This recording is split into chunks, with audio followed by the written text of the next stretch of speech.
New Zealand was once the greatest country on earth, and it can be again. There is much uncertainty around the world and at home, but we must never lose sight of where we have come and where we want to be. Only together can we reach our potential as a country and as a nation, if we are united as one people.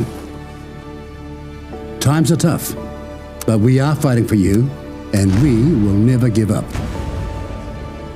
New Zealand First has been on a mission to fight for the ordinary hard-working Kiwis who just want a country they are proud of. A country that provides opportunity for you and your families. A country that gives you hope for a better future. We must not lose sight of how far we have come on this long road to recovery.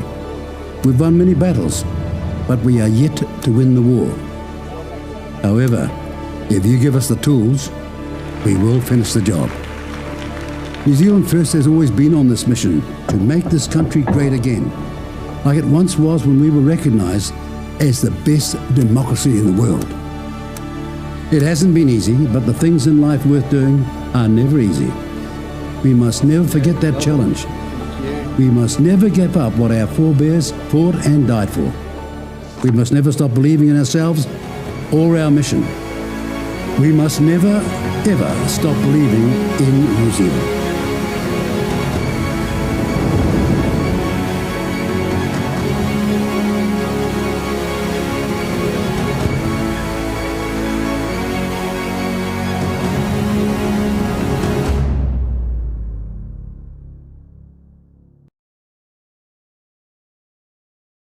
I ngā kārangaranga maha o te motu, tēnā koutou, tēnā koutou, tēnā koutou katoa. Nau mai, haere mai ki Manukau, me ki tēnei o ngā kaupapa o Aotearoa Tuatahi.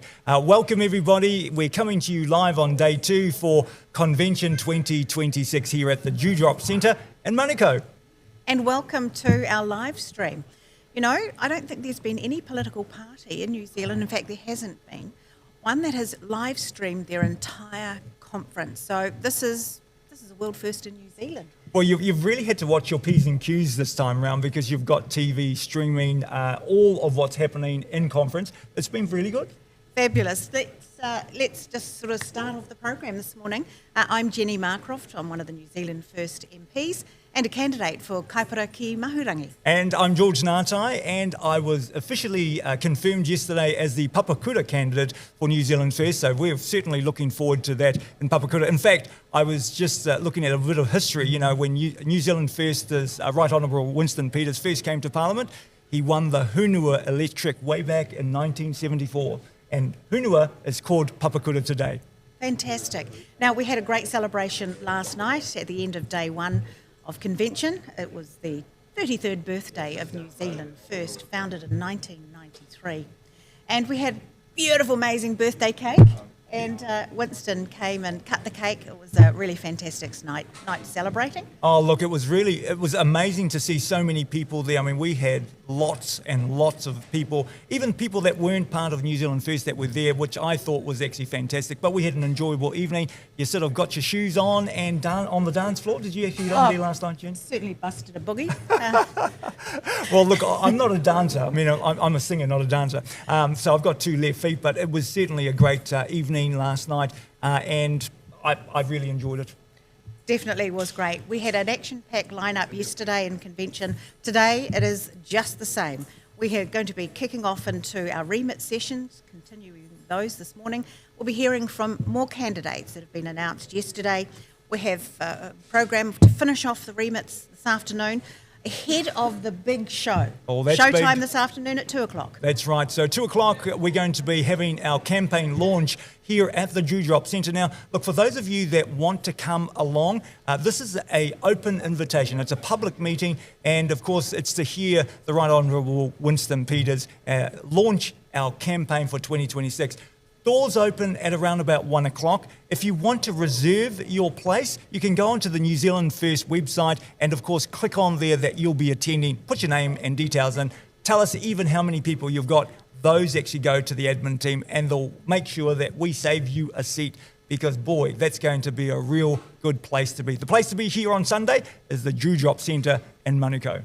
Now, today we're going to mix it up a little bit. George is going to head into the convention floor and be talking to some of the members of the party. You'll also hear more from some delegates as well as some of the candidates. So he's going to head off, and in just a moment I'll be talking to Holly Howard. Now, she is the party secretary for New Zealand First, and we're going to hear a little bit about how she formed with the team to get New Zealand First back to Parliament in 2023 and what the plan is going ahead beyond 2026. Hey, and also, I was actually looking at the media. I've picked up the Sunday Herald today, and why we actually are streaming this is because we want you to see everything that happens firsthand here at the New Zealand First Convention. And lo and behold, we're not actually mentioned until page 6, which is all about, of course, our deputy leader and, of course, another ex-Labour minister joins New Zealand First. Oh my gosh, they're all coming here. Why? Because the values that New Zealand First hold, which is centre of the road, they resonate with those people that have come across from the blue, from the red, have seen the light. Well, it's not just about being centre of the road, being that centrist party. It's also about our values of nationalism, patriotism, and of course, really common sense policies, fixing the problems with practical, pragmatic solutions. So that's kind of drawing people from the left of politics as well as from the right.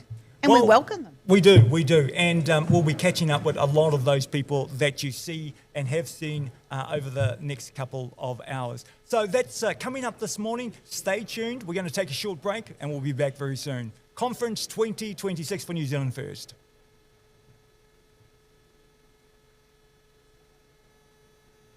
Right. Right. Off you go. Do you want to take the time? Drives more people to use public transport. We get that. We get the message. We don't just talk. We, in fact, deliver.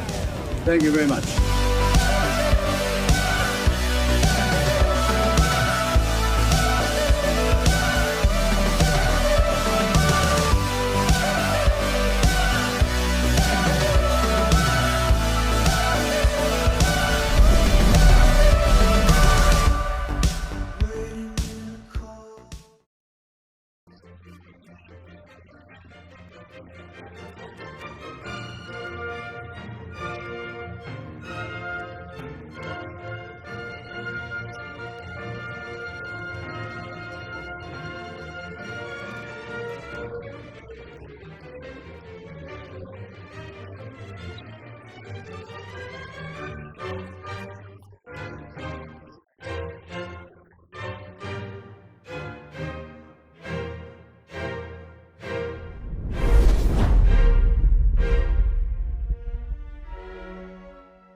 Convention 2026. I'm Jenny Marcroft. We've got George Ngatai out on the floor. We're catching up with him as he talks to members of the party in just a moment. But first, I'd like to introduce to you a very dynamic woman who's been part of the New Zealand First team that brought New Zealand First back in 2023. Holly Howard, she's our party secretary, and she's a woman to be obeyed. Welcome, Holly. Yeah, I like that. Good morning, Jenny. How are you? Great, thank you. Look, the team has put on an amazing convention. It's unlike any I've been to before, and I've been to quite a few. This is certainly bigger, the vibe is really great. What kind of work went into making this such an amazing event?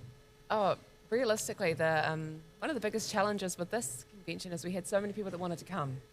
So normally when we plan a convention, we have a good idea of what the size needs to be and what our numbers are going to be and what we can cope with. But this time we had so much interest that we just knew we needed a really big space. So we've got a main convention floor, we've got a separate room for the dinner, we've got a separate room for the public meeting. It's a bit more of a setup, let's say. So our team is working really, really hard. Now, how does it compare to going into the 2023 election where we were out of Parliament and the work that you and the team, so Derek Ball, yourself and Julian Paul, the President, had to do quite a lot of work just to kind of rebuild the party from the ground up, and going into 2023, quite a different vibe. Yeah, it's a very different vibe. So, but if we go back to 2021, for the convention that year, we had 120 delegates, whereas now we've got about 500 people in the room today. So it's a big change. By the time we got to 2023, though, we'd basically rebuilt about halfway. So we had a whole bunch of new people and they were all excited, but they had no idea what they'd really signed up for because they weren't involved in New Zealand First previously. And so when they came to convention, it was all new, bright, shiny new for them. But again, those people now are in the room today and it's completely different all over again. Lots of work, but lots of great people coming on board and massive success. When New Zealand First left Parliament in 2020, got voted out, was there a point in time where you thought, okay, let's just pack up our bags and go? Absolutely not. So people have been writing New Zealand First off since about July. So in July, there was all this talk about New Zealand First needing to be wound up and that's the end of New Zealand First, they're not going to make it, that's the end. And while that was the case that we didn't make it, it was never going to be the end. We did have to take a moment to pause, to regroup, to make sure that our team was on the same page and that we all wanted to do it. But once we got back into the room together, it was really apparent that nobody was done and that this was something that we could put back together and rebuild. And so we just got back to it. Well, it's not the first time New Zealand First has had to rebuild after being booted out of Parliament. But this time you built back stronger and we see evidence of that with being in coalition. And actually, normally, as the polls would have suggested, the data over a period of time shows that New Zealand First would normally dip in the vote, dip in the polls, but actually we have risen in the polls over the course of this year. Yeah, and that was one of the things that we were really painfully aware of. When we decided to do this, it wasn't about getting back in 2023, it was making sure that in 2026 we were back again stronger, so that we were breaking that cycle and making sure that New Zealand First actually had a future. It wasn't about 3 years, it wasn't about getting back in once, it was about building something that could sustain itself. And I think that was a real difference this time in the rebuild, because as you say, this has happened before. But this time around when we did it, we really focused on building the membership and engaging our community so that there was something to stand on, basically. Was that a bit of old school politics, doing that groundwork, that ground game, really? Yeah, it was 100% old school politics. And a lot of our members, they needed to be seen, they needed that face time, they needed the opportunity to sit with us and feel the hurt that they felt and have that acknowledged. They needed the validation. They felt the same way we did. But they needed to understand that we all felt that same way. And once we sat with them, the mood shifted and everyone went, okay, we can do this again. Because it's no small task asking people to do what they do politically. We're volunteers, members are volunteers, and they give a huge amount of time.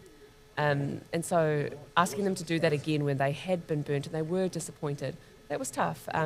But they got on board and here we are again. And was it because of that engagement with the membership and then rebuilding the membership? What else was the other factors that have sort of built us to where we are today, do you think? A little bit of political genius and magic, I think.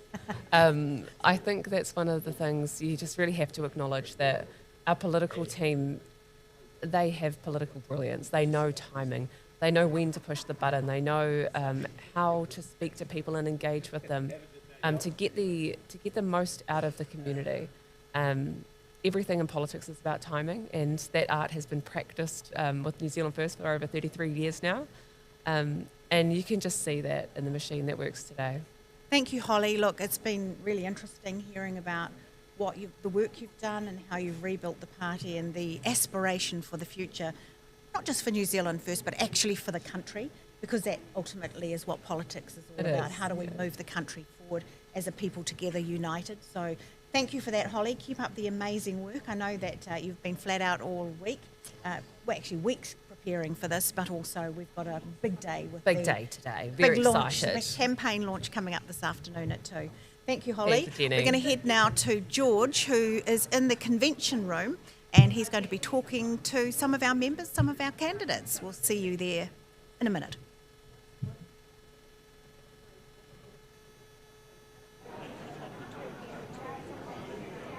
Hello everybody, welcome to Convention 2026. Thanks Jenny, and also Holly for being actually able to talk about what Holly does. She does a fantastic job. Anyway, here we are actually in Convention 2026, day 2 here at New and everybody's turning up. You know, we start at around about 9 o'clock. Looks like people had a late night, all got caught in traffic here in Tamaki Makaurau, Auckland. But look, I'm going to be speaking to a couple of people that have certainly enjoyed the conference over the last day. They've done a lot of work and they take care of a big area. I'm going to talk to Helma. Helma, come over here and have a wee bit of a chat.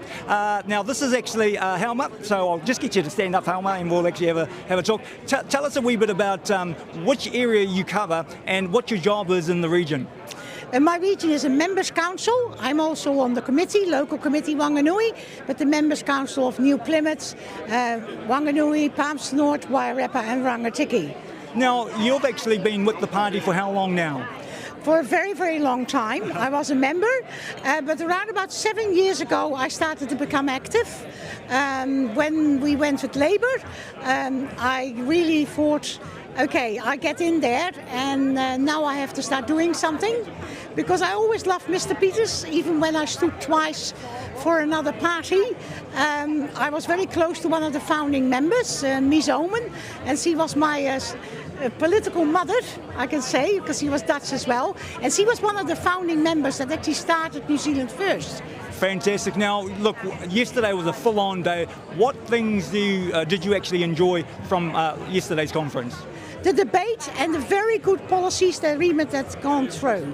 I am very happy about the energy policy. That was a remit from New Plymouth, from the Mayor of New Plymouth, and my amendment of the retainer. To me, that is extremely important, that we get investment going. My dream is to become actually the Norway of the Pacific, and we have the potential, and let's unlock this potential. Awesome. Well, look, what you can actually hear in the background is, of course, what happens in Parliament. So when politicians are told that they've got to get into the House, that bell actually hears, it sounds, and everybody has to go in.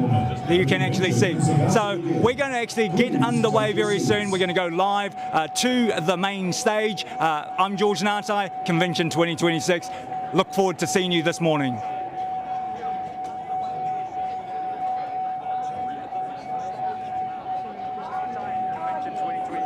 Was that okay?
All right, good morning.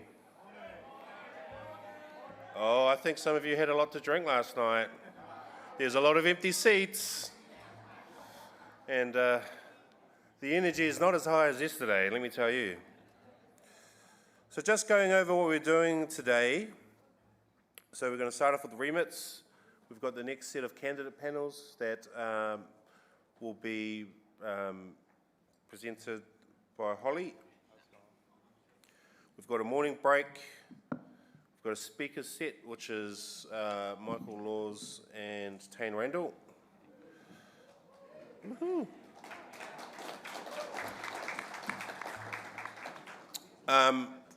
In terms of guest speakers, we opted not to,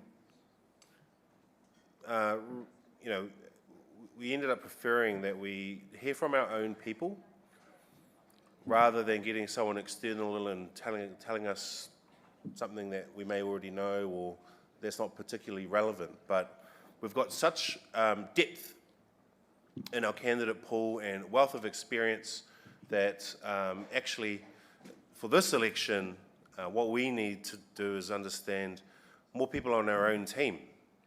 So that's why we've pivoted that way.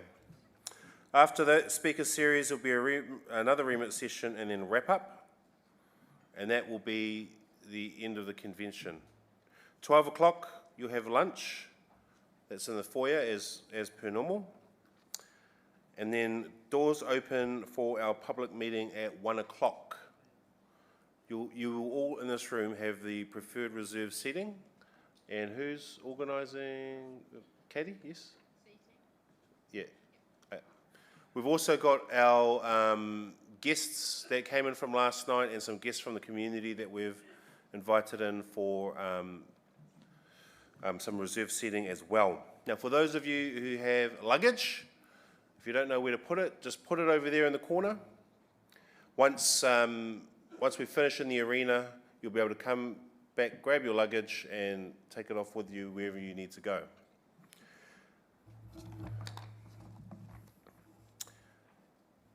$2 p.m. is our campaign launch. That arena in there is pretty big. So pull out your phones right now. Go. There we go. I'm your commander, I do commands. And just have a think about one or two people in Auckland that you can invite to come along. Because really this is what politics is about. It's about this person-to-person communication. And it's really about asking for participation or a commitment of some sort.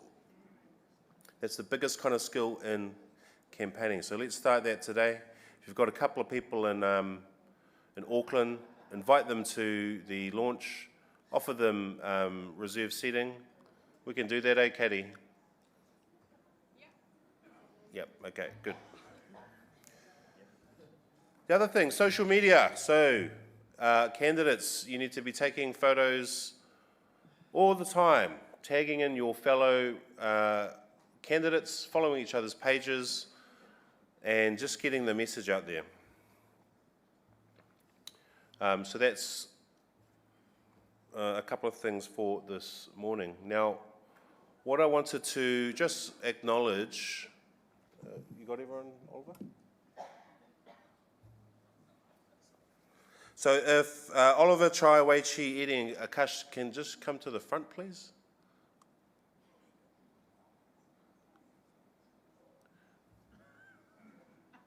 Like now? Where are they? Oh, they're, okay. So look at them. Look at me. Now pelt them with tomatoes. No. So look, this is Oliver. Oliver is our production manager. Everything that you've seen that has come through this convention, all the videos, the telethon idea was actually his idea. The all of that type of work couldn't be done without Oliver. Yay! Shooting all the footage is Chai in the hat. You can stop working for a second, Chai. Weichi, where are you? Okay. He edits all the videos and leaves in all the spelling mistakes. We've got Eddie and Akash who have joined us here for this convention. So give them a big round of applause.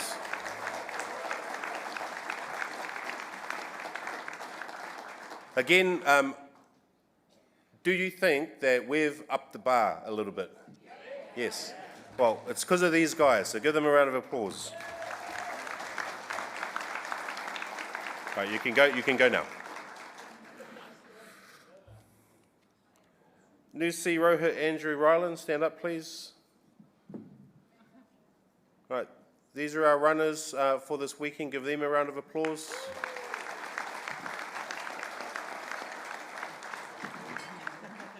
And Kevin, for some reason, you're running around. You can't do every job, Kevin. You try, yeah, I know, you try too much. And also, Pip, where are you? Our event manager, Pip, everyone give her a round of applause.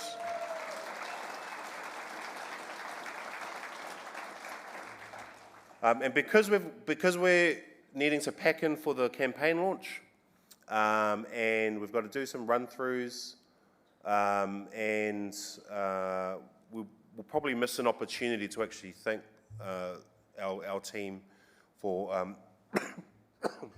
making this weekend such a success that it is. So just one more big round of applause for them, team.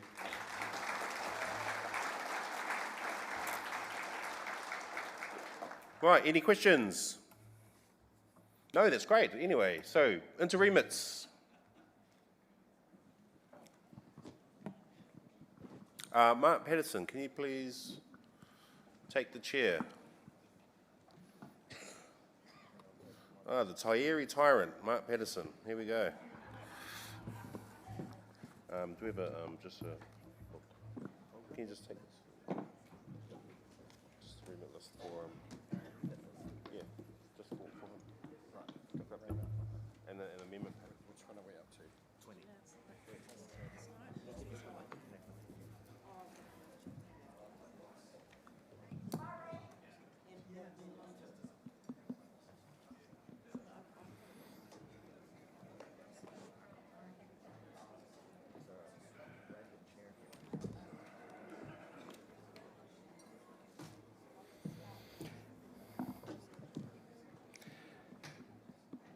Right, good morning everyone. Welcome to the first remit session. We're just getting ourselves organised up here, so we're up to remit 20.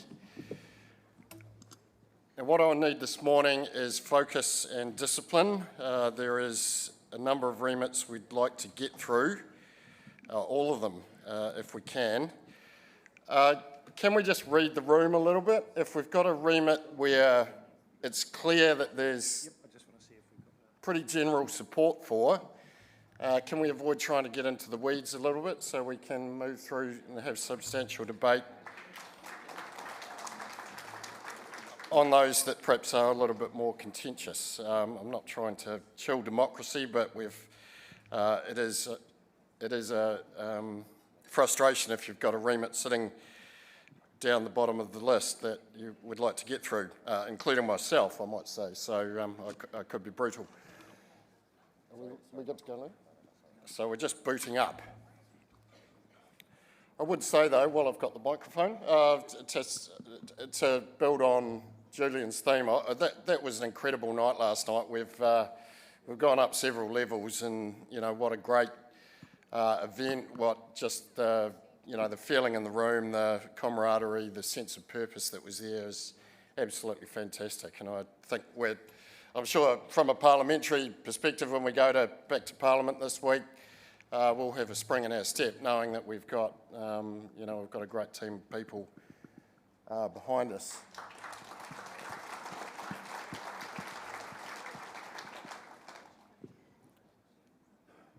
Hang on, we've lost Louis, which is not a good sign.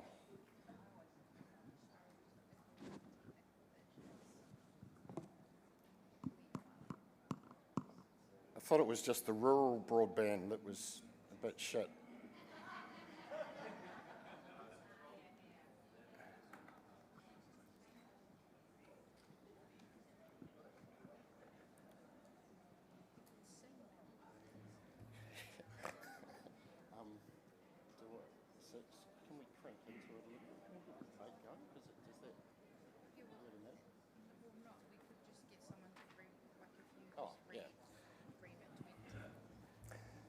Right, we're just waiting for it to buffer a bit, so I'll just do it analogue. I'll read out the first remit, which is to investigate current policies and services relating to chronic pain in New Zealand with the goal of developing a national chronic pain strategy focused on timely access to treatment, workforce education and training, equitable regional access to specialist multidisciplinary services, and reducing the social and economic burden of chronic pain. And that is in the name of?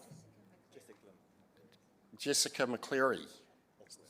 From Auckland. Is Jessica in the room? She's over here. Okay. Jess McCleary, Mongakiki lecturer. Chronic pain is a major and growing public health issue in New Zealand. Yet New Zealand currently lacks any national chronic pain strategy. In 2005, approximately 1 in 4 New Zealanders reported chronic pain. While chronic pain isn't life-threatening, it is by far lifestyle-threatening. Chronic pain contributes to healthcare utilisation, including GP visits, A&E admissions, reduced work attendance, and increased reliance on the disability system. It also has a substantial mental health burden associated with depression and anxiety. With an ageing population, the prevalence of chronic pain conditions associated with ageing, such as arthritis and spinal degeneration, is expected to rise substantially. While many of these conditions are associated with ageing, earlier intervention and improved multidisciplinary management could reduce the long-term impact and help people maintain more independent and fulfilling lives. The economic burden of chronic pain is also substantial. ACC estimated the economic burden of arthritis alone to be approximately $12.2 billion annually. It is absolutely imperative that we do an investigation into our policies and create a national chronic pain strategy, because chronic pain patients, they aren't living, they're merely surviving. Thank you. Thank you, Jessica. Would anyone like to speak against that remit? Okay, I'm not seeing too many hands go up, so I'll put it to the floor. You've all got the ability to read it in your booklet. Sorry, we're still having the video issues here, but so all in favour, please say aye. Aye. Against? Carried.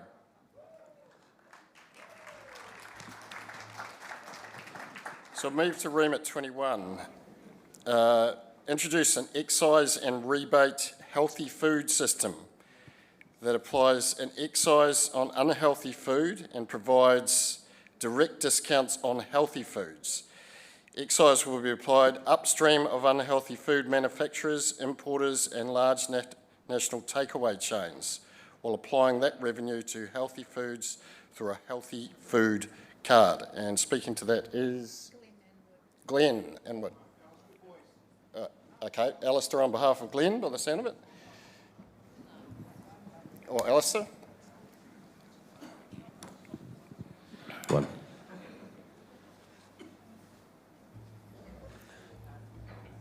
Alistair Boyce, proudly standing for Hutt South. It's all about the cost of living and healthy food Kiwis can afford. In the words of Pink Floyd and the spirit of our leader, do you remember when we were young, we shone like the sun? Well, that was no accident. Chicken, well, chicken tastes like chicken. Beef mince was not a treat. Fruit and veg were plentiful. We played outside, hardly ever got sick, and not many kids were, well, fat. We were just well fed with healthy fresh food, no additives, no artificial flavour. Then the cheaper junk food arrived and the fresh food got more and more expensive until today, when cheap ultra-processed foods dominate our diet with all the bad consequences of disease and obesity, and fresh natural foods are unaffordable for working families, pensioners, the vulnerable. We have a solution. We charge an excise tax on the offending foods, just like tobacco, just like alcohol. Ring-fence the money, subsidise fruit and veg, whole foods, dairy, meat and fish with a universal card. It's fiscally neutral.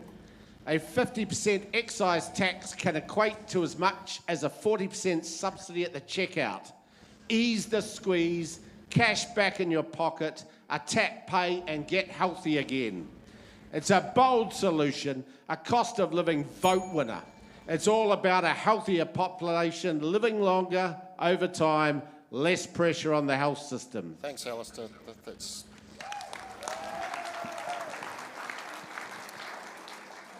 Right. Building on the Pink Floyd theme, would anyone like to put another brick in that wall? See what I did there? Would anyone like to speak against this, please? We'll go against over in the back corner. Thank you. I'm Professor Mārewa Glover. I'm a public health specialist and I have been involved in research on reducing obesity. I really respect the good intent of this remit. However, I do oppose it. One, the scientific evidence for it is weak. It is nanny state paternalism. Food is not like smoking, and it is regressive. It will disproportionately hurt the lowest income groups. It is complex and would be costly to develop, administer, monitor, and enforce, increasing Crown expenditure. Remit 45 is more in line with New Zealand principles. Thank you. Thank you. Take Vlad over here. Yeah, hi, Vlad Barblich, Wellington Bays. I disagree with the comments over there. This is going to make it more affordable for families. This is about supporting families and children growing up in a healthy country. What we're talking about here is buying your mince for $25 a kilo, but at the checkout, it's 40% cheaper. It's $15. Who's against that? How's that hurting families and low income? It's supporting them. People are paying twice at the checkout. At the moment, you're paying at the checkout and then you're paying with your health in hospital. We're paying huge amounts of money on diabetes and cancer. This stops that. That knocks it on the head. In 20 years' time, if we've got people eating healthy, we'll be saving billions of dollars. Thank you, Vlad. Right. Could I have someone against the motion? We're just down here. So my view of this is, in principle, this is emotively really something that we all agree with in principle. But the cost of regulation, the cost of monitoring is not going to make food cheaper. My biggest concern, however, is that under clauses like the free trade agreement, which I've read, this is not even permitted. You will not be allowed to impose this on foods coming from India, which fail quality checks even in India. But we have no ability under the FTA to even stop that. So we are not going to be punishing the actual offenders. We are going to be punishing Kiwi manufacturers who already hold on to a good standard. So I don't support this. All right. Go on. Right. Okay, I think we've heard strong representations from both sides of this debate, so I'm going to put it to the floor. All in favour, please say aye.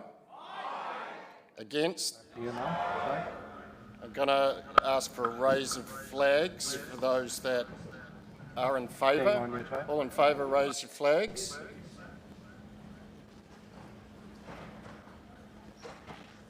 Rightio, just drop them, please.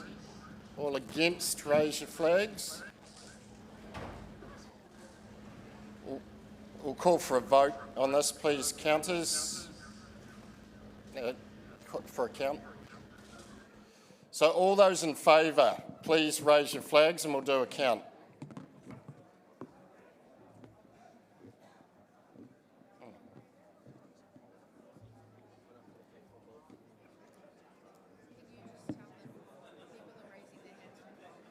One.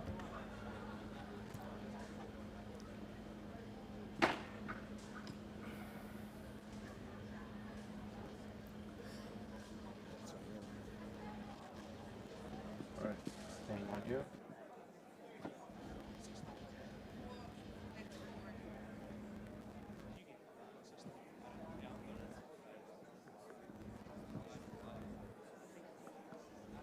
This side is very inflated. I just look over. Alright. I mean, Going off your side.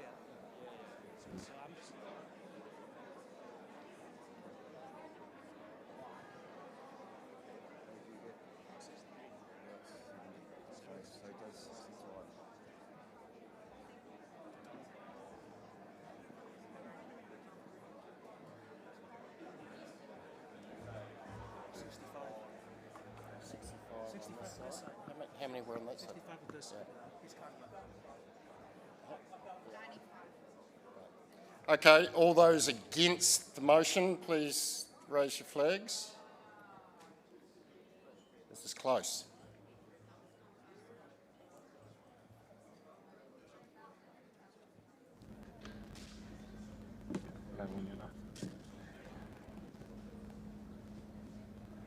Just not spin too fast. Staying back on you.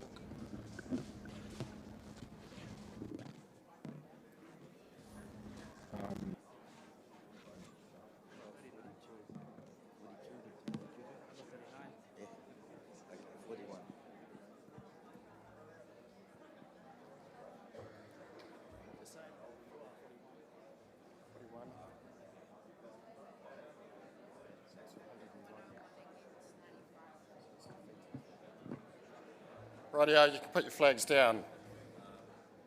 The ayes are 95, the nays are 101. The motion is defeated.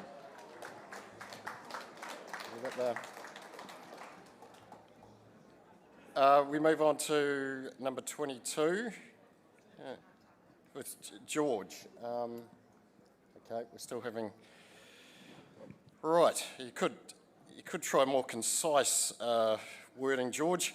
So, rightio, we advocate for the introduction of a national health workforce bonding scheme whereby medical and nursing students receive funded clinical placements or training support, commit to working within the New Zealand health system for a minimum period of 5 years. Introduce targeted student loan repayments incentives for health professionals who undertake service and workforce shortage areas, including up to 70% student loan repayment assistance for doctors and nurses who commit to working in rural and provincial New Zealand for a minimum of 5 years. Up to 50% of student loan repayments assistance for doctors and nurses who commit to working in urban New Zealand locations experience significant workforce shortages for a minimum of 5 years. Advocate for nationally recognised minimum doctor to patient and nurse to patient staffing ratios across hospitals, primary care and aged care facilities to improve patient outcomes, reduce staff burnout and strengthen workforce retention. George. Kia ora, George Nātai, candidate for Papakura and chair for South Auckland Hub. Delegates, I actually rise this morning to ask for strong support for this remit. I speak today not from theory but from experience. I own and operate medical centres from Northland to Christchurch, serving rural, provincial and urban communities. And every single day we actually face one of the biggest challenges in healthcare, retaining our clinical workforce. It's said that New Zealand is short of around 4,500 doctors, and those who actually graduate leave our health system. My own organisation has actually lost clinical staff to Australia. They weren't just employees, they're actually experienced professionals we have invested in, mentored and supported through their careers.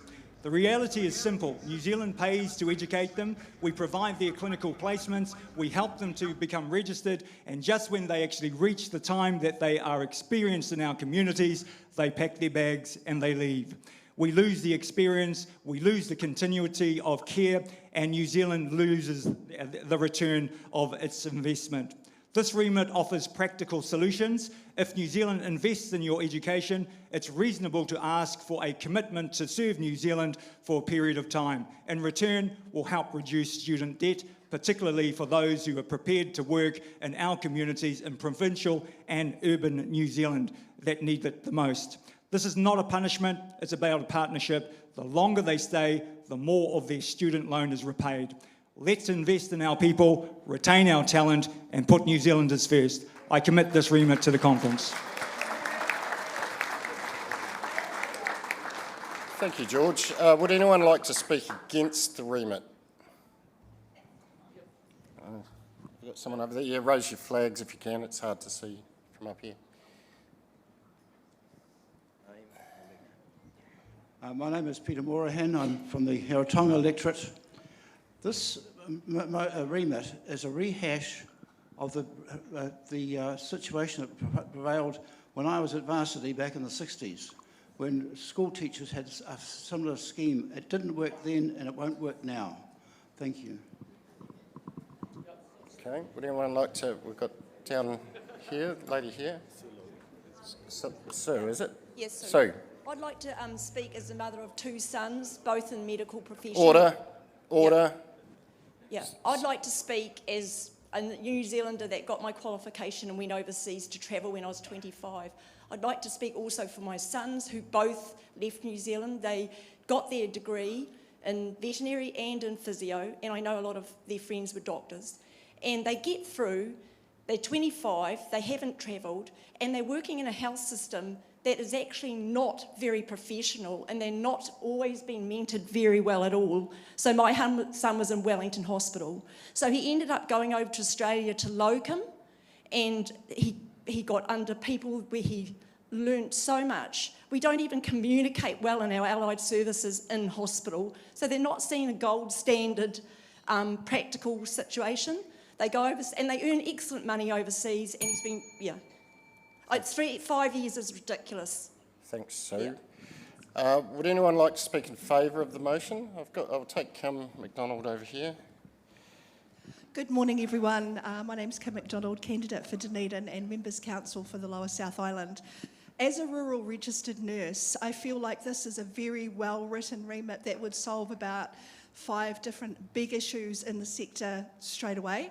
I feel like it's very much a New Zealand first policy, and I feel like it's got a huge amount of support in the sector. You hear a lot of students looking for this. You hear a lot of rural GPs crying out for this because it just makes sense. So I fully support this remit.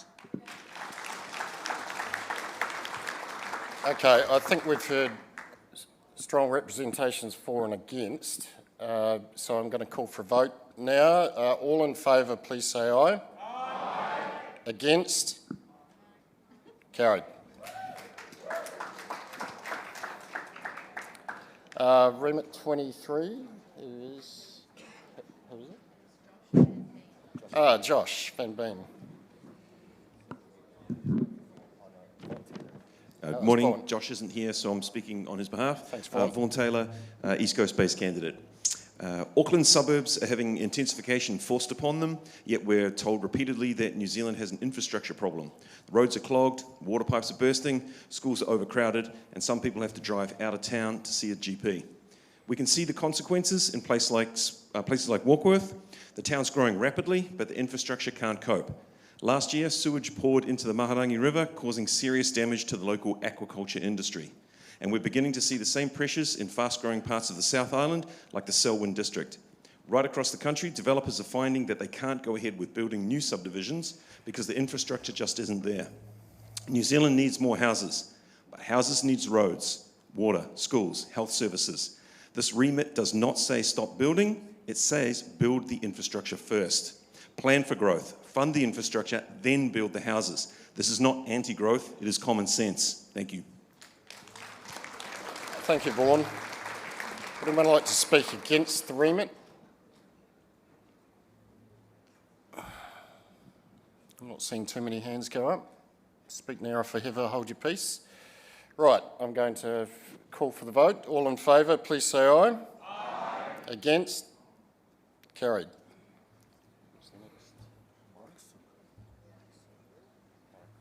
Mark, Remit 24, so that Mark, so we've got Simon over here, so. Okay. Strong families are the foundation of a strong New Zealand. If we want safer communities, better educational outcomes, lower crime, and a more secure future for our country, then we must make it easier for families to thrive. Too many working New Zealanders today are struggling with rising living costs, unaffordable housing, and increasing financial pressure while trying to raise children. In many cases, New Zealanders are deciding they cannot afford children. That is why these policies are so important. Increasing the Workings for Families tax credit will provide direct support to households carrying the cost of raising the next generation. Supporting first home ownership for young families through targeted housing initiatives and reduced mortgage rates will help more New Zealand families achieve the stability and security that comes with owning a home. But strong families are not built on economics alone. Culture matters too. We should promote responsible fatherhood, motherhood, active parenting, and stable family life as positive values that strengthen society as a whole. Children thrive when they grow up in loving, stable homes with involved parents and supportive communities. A nation which supports families is a nation investing in its future, its prosperity, and social stability. Let's use common sense and put New Zealand families first. Thank you. Thank you, Simon. Would anyone like to speak against the motion? Coming down the front here.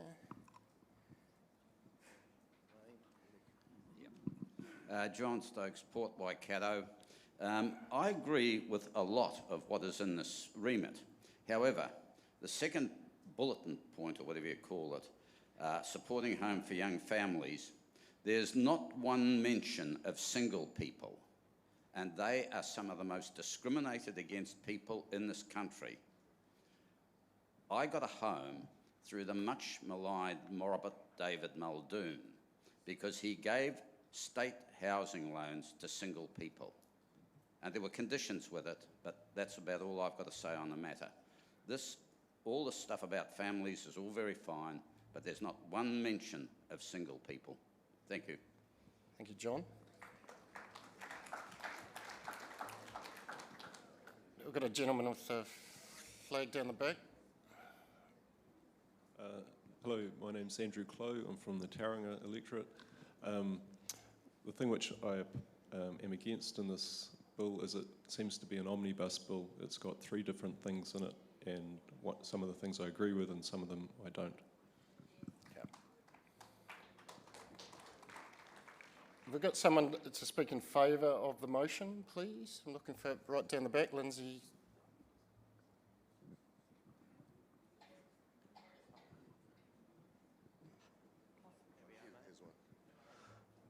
Good morning, Lindsay Kerslake, candidate for Banks Peninsula. I think this is a very important statement for New Zealand. This is about championing good people, good parenting, and that is really what we should be talking about here. The detail around how this is affected can be worked through, but to champion good parents is one of our golden rules for the country. I think it's a very positive and would be a very popular part of policy. Thank you. Thank you, Lindsay. I'm just going to call on Simon for a right of reply. I'd just like to say to the concept about this isn't supporting single people. Well, supporting single people would be a separate remit. This is a remit about New Zealand families. So if somebody wants to put through a remit about supporting single people, they should do that, but I don't think it's relevant to this remit. And the other thing is, I think what we're talking about generally in this conference is supporting the intent at the moment of policies as well. So if you're kind of like in favour of the intent of this, then I think you should vote for it. Thank you. Rightio, let's find out. All in favour, please say aye. Aye. Against? Carried.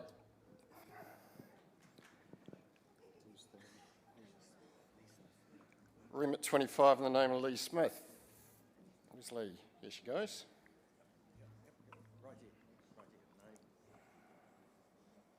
Good morning, everyone. Lee Smith, proudly standing for Taranaki King Country. I propose that New Zealand First adopts a policy supporting voluntary family income splitting for tax purposes, whereby married, civil union and de facto couples may elect to have their combined taxable income divided equally between partners for the purpose of calculating income tax liability. Further, that this policy applies to couples with or without dependent children, recognises unpaid caregiving, child rearing, disability support and elder care as valuable contributions to New Zealand society, allows families to determine for themselves the balance between paid employment and family responsibilities, provides tax fairness by ensuring households with the same total income are treated more equally by the tax system, is designed to minimise administrative complexity and prevent abuse, is implemented in a fiscally responsible manner that does not disadvantage sole parents or low-income households. New Zealand First has long championed strong families and the right of parents and caregivers to make choices that suit their circumstances. Family income splitting would recognise the economic value of unpaid work performed within households and help restore fairness for families where one partner undertakes caregiving responsibilities. It would strengthen family autonomy, support child wellbeing and provide greater flexibility for New Zealand households facing rising living costs. For these reasons, I commend this remit.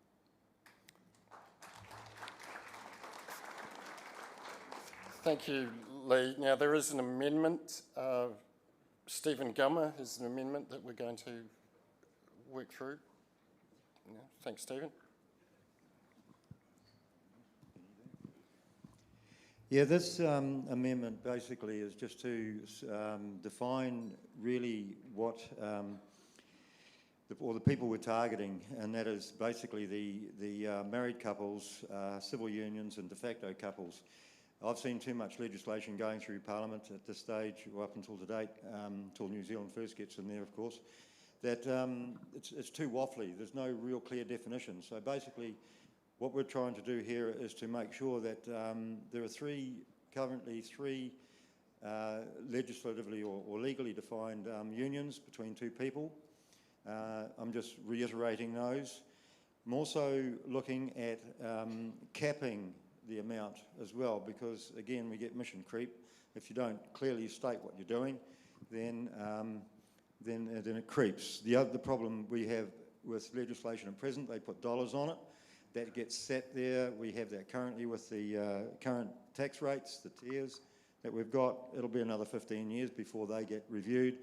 This one here, I'm looking at a moving one, that every year there is a median or an average salary throughout New Zealand decided by the IRD or stats, and that will move every year. This amendment will allow any splitting levels to be moved every year, but capped at a particular rate of twice those average or the median, whichever is decided in the policy decision.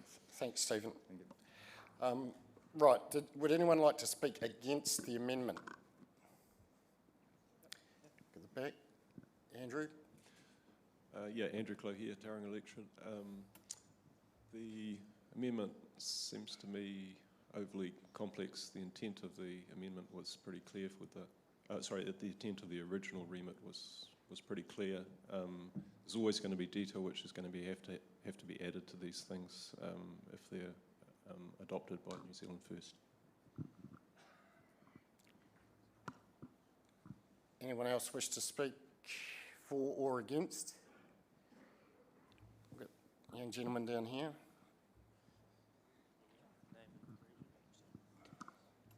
John Eaton from the Kaikoura electorate. I would just like to speak about the potential complexity in regards to administration of such a remit. I believe that there is potential for tax dodging at best. At worst, it would be just outright very, very difficult for IRD to calculate more or less who is getting income taxed where. I don't know. Okay, thanks, John. Okay, we've got, I'll take Elizabeth down the back. Thank you. I'm for the amendment because there is some concern around if it's not really specific that there will be opportunities where people might be living with their mother for some example. So also around the capping at twice the median average salary I think is a fantastic idea because we know that that would again be a fantastic way for people to split an income and make more money. Thanks, Elizabeth. Would anyone like to speak against? I'm looking for someone against here. Simon? Yeah, I dislike the definition of couples. In most couples these days, there are 2 income earners and 2 homemakers. There is not one person who is the income earner and one person who is the homemaker. And I just really feel a bit uncomfortable about that particular wording there. Thank you. Okay. Thank you. Right, we're going to put the amendment to the floor. I'm taking a vote on the amendment. All in favour, please say aye. Aye. Against? No. I'm going to ask for a show of flags for those in favour. Raise your flags. Against? Raise your flags.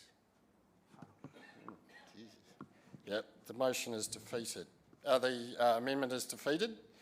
So now I'm going back to the original motion. All in favour, please say aye. Aye. Against? No. Carried.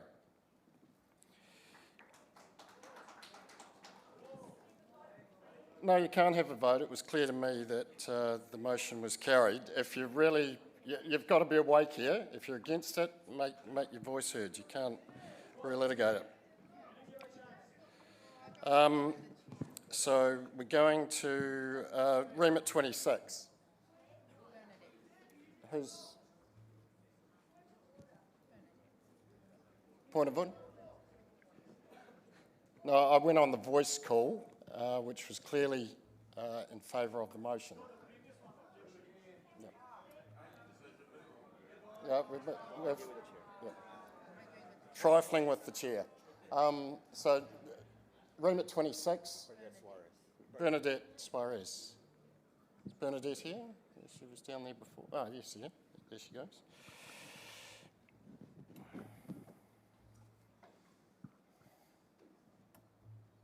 Good morning, delegates. I'm Bernadette Suarez from Upper Harbour. I rise to put forward this remit. New Zealand is facing ongoing skills shortages across key trades, including construction, manufacturing, and infrastructure. At the same time, many young people struggle to access meaningful employment pathways that provide long-term career opportunities. Apprenticeships offer a proven pathway into skilled, productive work. However, the cost and commitment required to train apprentices can be a barrier for many small and medium-sized businesses. Targeted incentives are needed to encourage greater participation and investment in training in the next generation of skilled workers. I ask that this party adopts this remit to introduce targeted incentives for businesses that employ and train apprentices, including tax credits, wage subsidies, and support mechanisms to increase apprenticeship uptake, address skills shortages, and strengthen workforce development in New Zealand. Unlike the current Apprenticeship Boost program that is seeing a year-on-year decline in uptake and completion and can theoretically be assessed by work visa holders, the proposal will restrict participation to only New Zealand citizen and permanent resident holders and tighten, not loosen, criteria for funding. This will include requiring the employer accreditation like a registered builder, minimum hours per month, commitment and independent verification of outcomes, and quality of training. The supporting points increase the number of trained workers in critical industries, provides practical career-focused opportunities for young New Zealanders, reduces the financial burden on businesses investing in training, and builds a more productive and self-sufficient workforce. Thank you, Bernadette. Would anyone like to speak against the motion? Got John over here.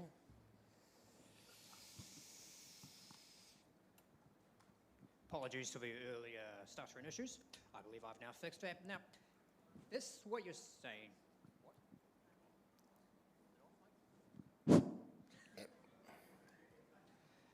right, so this, what you're proposing already exists. It's called the Apprenticeship Boost. Employers for first-year apprentices are entitled to $500 a month. This is excluding GST for up to 12 months. As a result, this remit is virtually worthless. Thank you.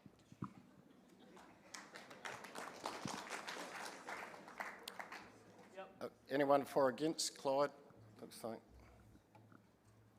So as Bernadette mentioned in her speech, Apprenticeship Boost does exist right now.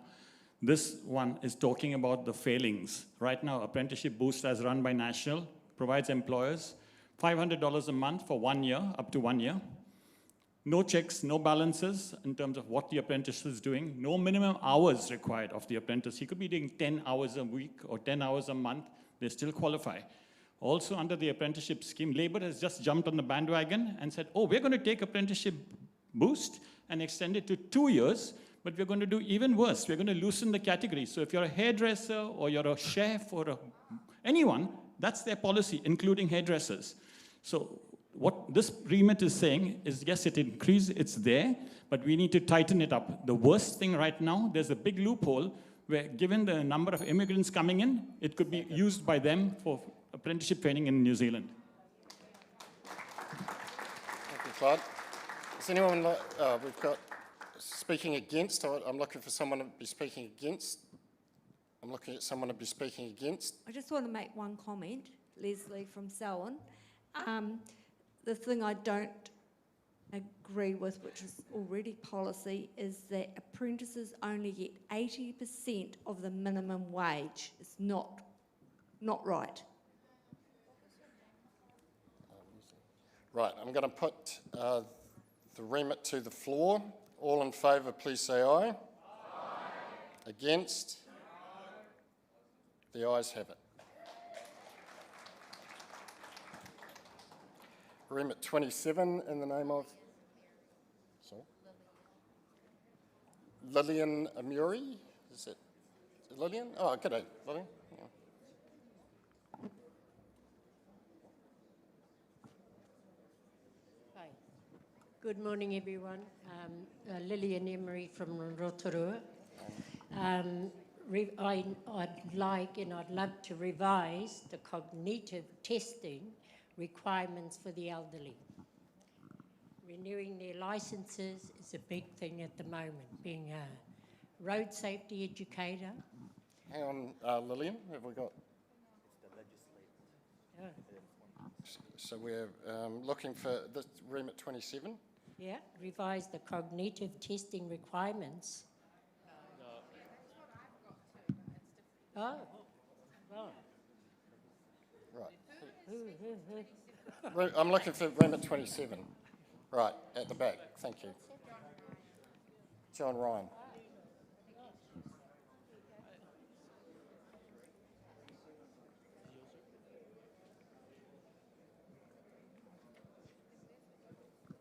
All right, thank you. I'm John Ryan, I'm the candidate for Tamaki.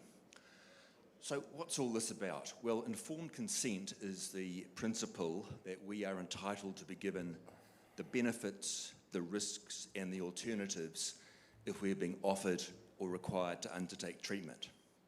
And in this country, that got formalised in legislation in the 1980s when some senior members of my profession, the medical profession, were criticised by the Cartwright report for a number of things, but a big one was that a senior member was conducting unproven care without telling the women that's what he was doing, and his colleagues failed to pull him up. So If the requirement for informed consent is already in legislation, why do we need this? Well, if you read the Phase 2 COVID report, it's clear that Wellington thinks that informed consent only applies to practicing doctors. And yet we have all sorts of people standing up before the public, holding themselves out as the face of science, even giving medical advice with no practicing certificate, the sole source of truth, whatever it might be. And there's no obligation on them to provide informed consent. So I think the intent is obvious. Now, there are risks. Parliament is sovereign, so what do we do if they breach it? Well, we sue them. And judges are very good at pulling Parliament up if it breaks its own rules. Now, what officials often do is they'll flood the judge with complicated evidence, and the judge will throw their hands up and say, well, I go with the officials. But this is very simple. Example, second jab for young people. It should not have happened. It did. Was informed consent provided? It's a no-brainer. And I don't think it'll even happen because somebody will intervene to prevent it going to court before we ever reach that point again. So I think this is a very New Zealand first remit. We prevent things happening. We convince the public that they can start to trust institutions, and I hope you'll support my remit. Thank you, John. I'm looking for someone to speak against the remit. Down here. My name is Guy Nunn, Stop Te Ahi Wai, Wellington. Just a question by way of clarification on this point. Is a person who administers an invasive drug test a healthcare worker? John, would you like to respond to that?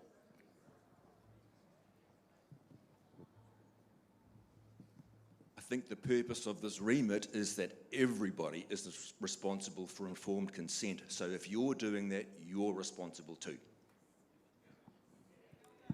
Okay, would anyone like to speak against the remit? I've got down here. Yeah, Ian Staples from Palmerston North.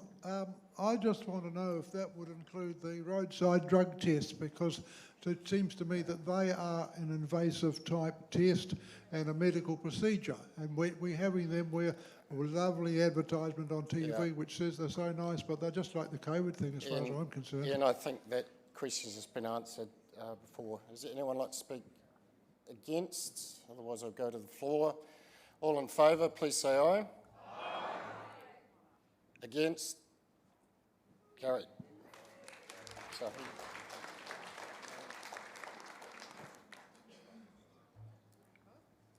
Sir Martin Gummer, the back there. Remit 28. Thank you, Mr. Chairman. I'm Martin Gummer, candidate for Epsom. So, David Seymour, I'll see you soon. And don't forget to bring your school lunch with you. This remit is really a platform for speaking more broadly in favour of manufacturing, which contributes 8% of New Zealand's GDP. 220,000 people are directly and indirectly employed both by manufacturers and by their suppliers and contractors. It is a key employer in many regions and is the machine behind much of our exports. It involves billions of dollars of capital investment. It should be a core engine of our economic growth. But manufacturing is facing cost increases well above the rate of inflation. Energy costs have virtually doubled, gas and electricity, over the last 3 to 5 years, and some manufacturers are facing unfair import competition. Worse, manufacturing has been neglected by successive governments. A level playing field and market forces have been the mantras of government officials who sit in Wellington and frankly wouldn't know a manufacturer if they fell over one. There will be fewer players on the field. In fact, there have already been significant closures. So this remit is about backing manufacturers and about having their back. It is about growing our economy from the bottom up, not just the top down. It's about growing existing capability, supporting investment in new and efficient plant and equipment, and speeding up adoption of advanced technologies. It's about fostering new businesses through more R&D, about safeguarding industry from unfair import competition, and and about government officials responding more urgently and more effectively to problems. And it's also finally about enough affordable energy to power our businesses and attract more investment. It is not about mollycoddling manufacturers or corporate welfare. Manufacturers are doing it tough. More of the same won't cut it. We need a bolder, more pragmatic approach.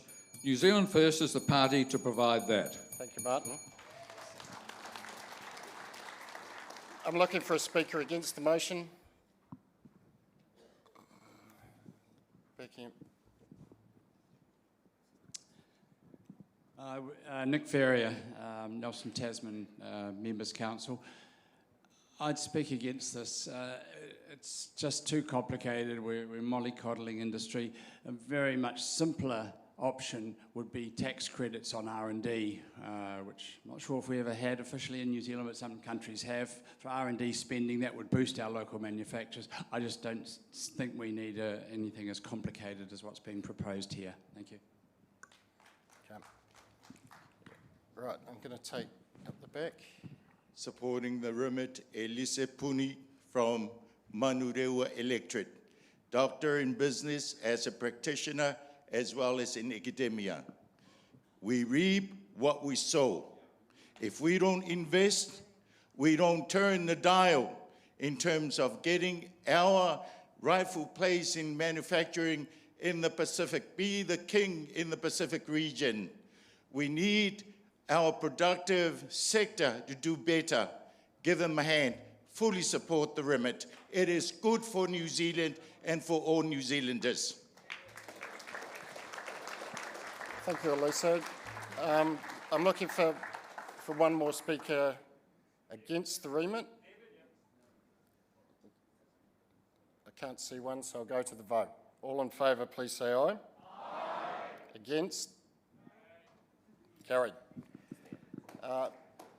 That brings us to the end of this remit session. Thank you.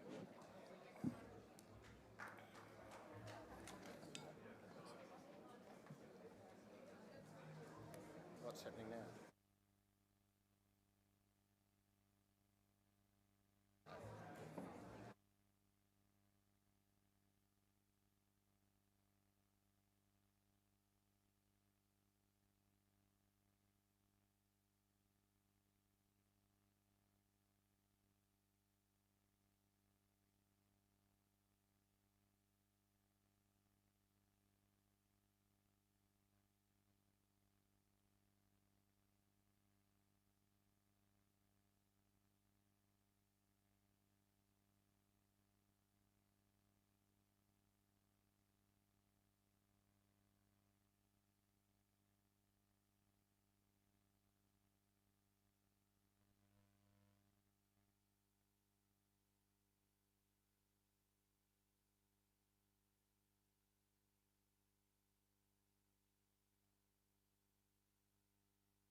one thing you're looking forward to New Zealand First doing this year? One thing. Geez, just one? Just one? Taking back the country. Protecting democracy, protecting equality, and protecting the values that made New Zealand great originally. Bringing down our power bills and breaking up supermarket duopolies just to bring our food prices down. Two of the biggest cost of living things that we're all dealing with as Kiwis. Well, one thing I'd like to actually see is that we get to at least 20% of the party vote. I think the one for me is about the Indian Free Trade Agreement. We need to make sure that we're getting good deals, good trade deals, not just any deal. And I think if you're ever going to be negotiating something, you probably shouldn't be telling the world that you need a deal before you actually achieve one. I'm looking forward to seeing the Special Economic Zone for Marsden Point in Ruakaka because it's an absolutely amazing thing that will benefit the whole of New Zealand.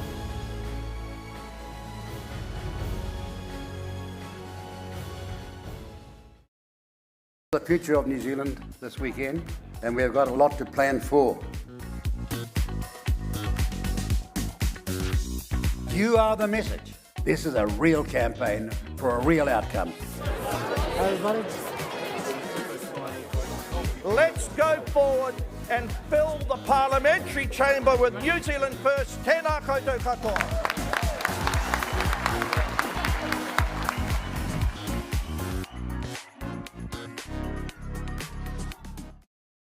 Has called out the hypocrisy of the anti-fossil fuel lobby, shutting down oil and gas exploration while turning a blind eye to the importation of vast quantities of Indonesian coal and the losses of jobs.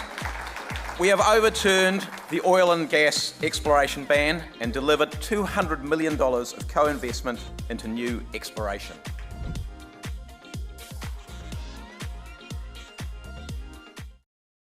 Wall, great again. This is a sector that has found purpose with long defunct industry leadership now being reformed, investments in innovation in new end-use products. New Zealand wool filtration products were used in the Artemis space mission, and prices for farmers have nearly doubled in a single year.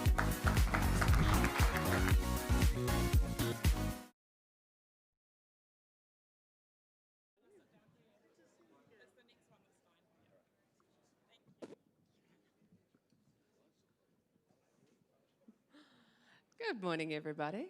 I think this morning we will start with you, Esther. I looked out my windows this morning when I was at the Ramada and I saw all of our beautiful campaign launch hoarding signs. Esther, would you like to introduce yourself and give our convention a little bit of a background on who you are and the work you've been doing since you've come to New Zealand First? Talofalava, warm Pacific greetings. My name is Esther Tofilau Tevanga, your New Zealand First candidate for Manurewa. So thank you for the question, Holly. Why New Zealand First? Well, I believe in the founding principle, putting New Zealand and New Zealanders first. And also what I bring to New Zealand First is actually diversity, authenticity, and a strong community voice. You will see this afternoon, there will be hundreds of our Pacific community that will be coming to this afternoon's launch. Yes, and they'll be coming straight from church.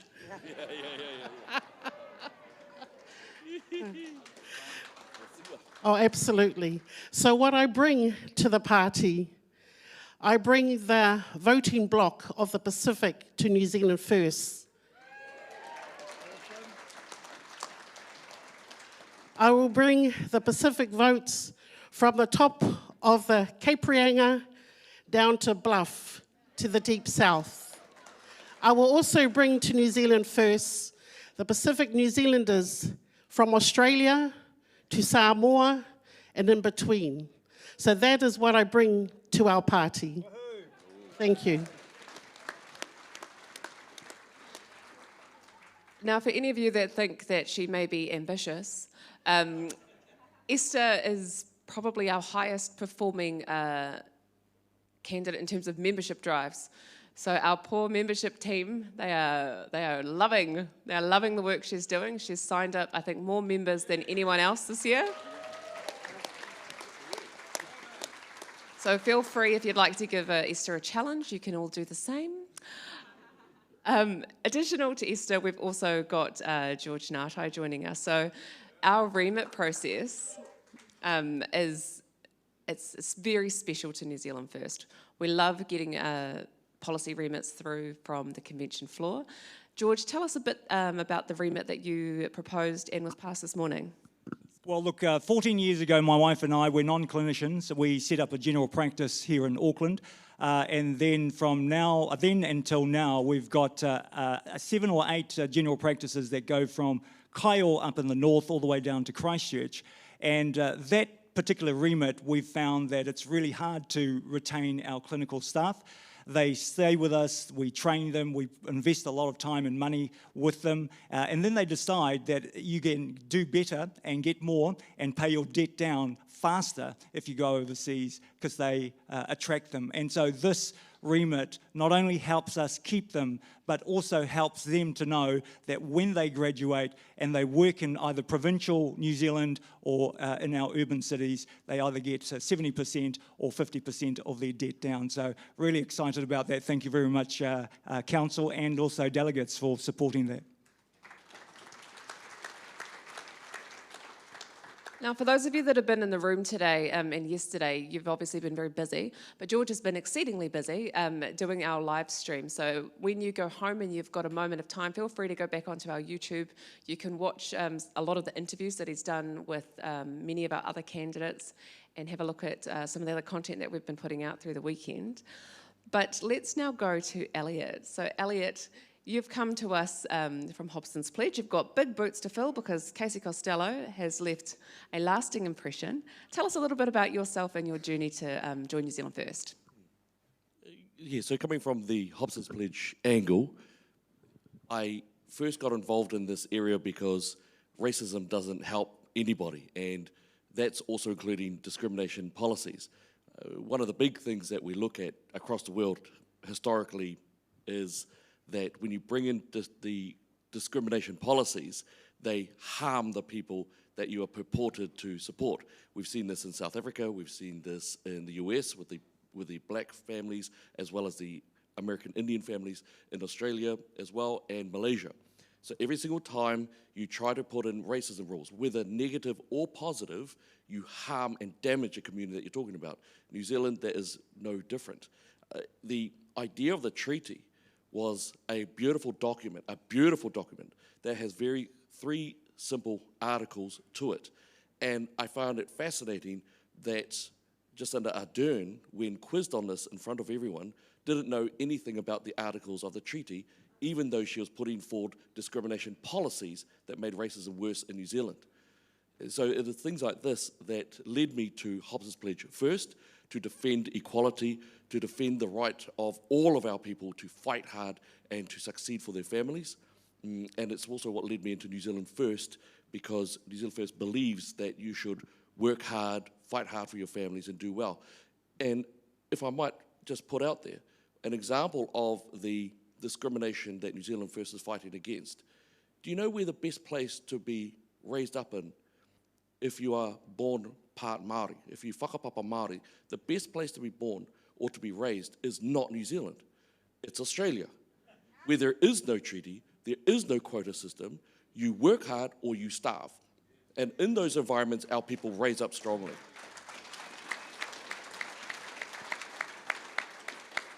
And I also want to look at New Zealand First. We've got the Honourable Winston Peters, we've got Matua Shane Jones, we've got Casey. You've got so many people here who whakapapa Māori, whakapapa Pasifika, and different ethnicities. No quota system, like the Greens. No pushing in there, no force-fed style of policies. We earned the right to stand here and fight for our people. And that's what New Zealand First is about. That's where I come from, Hobson's Pledge. That's what I'm about as well.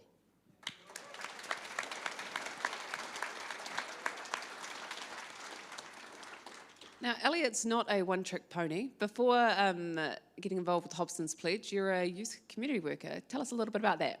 Yeah, so for a couple of decades, I've worked with young guys who struggle with suicidal ideation, suicidal activity, some slavery aspects, very, very harmful environments. it was actually youth work that led me into politics in the first place, because we saw that we weren't winning. I dealt with a couple of suicide sex abuse cases that drilled me down a hole. When I came back, I did a whole bunch of study, and no surprise, found out that it wasn't colonisation or inequities, which I previously believed. It was the family structure of between 0 to 3 years old and 3 to 16 years old. That led me on to find out, oh, okay, right, why are we breaking down? 1974 policy, well-intentioned, DPB. That led me into economics policies, immigration policies, and eventually constitutional policies. All of the myriad of policies, that goes to construct an environment where our families either stay together and build good quality young people or not.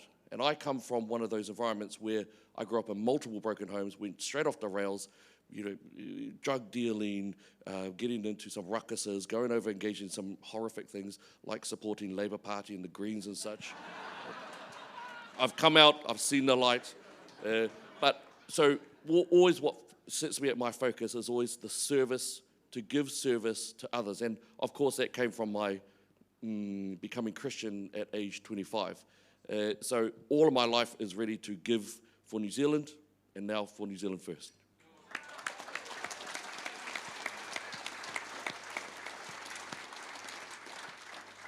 Now, another of our candidates who has a real passion about youth, young people, youth development, is one of our teachers, which is Catherine. Can you please introduce yourself and give us a bit of your background?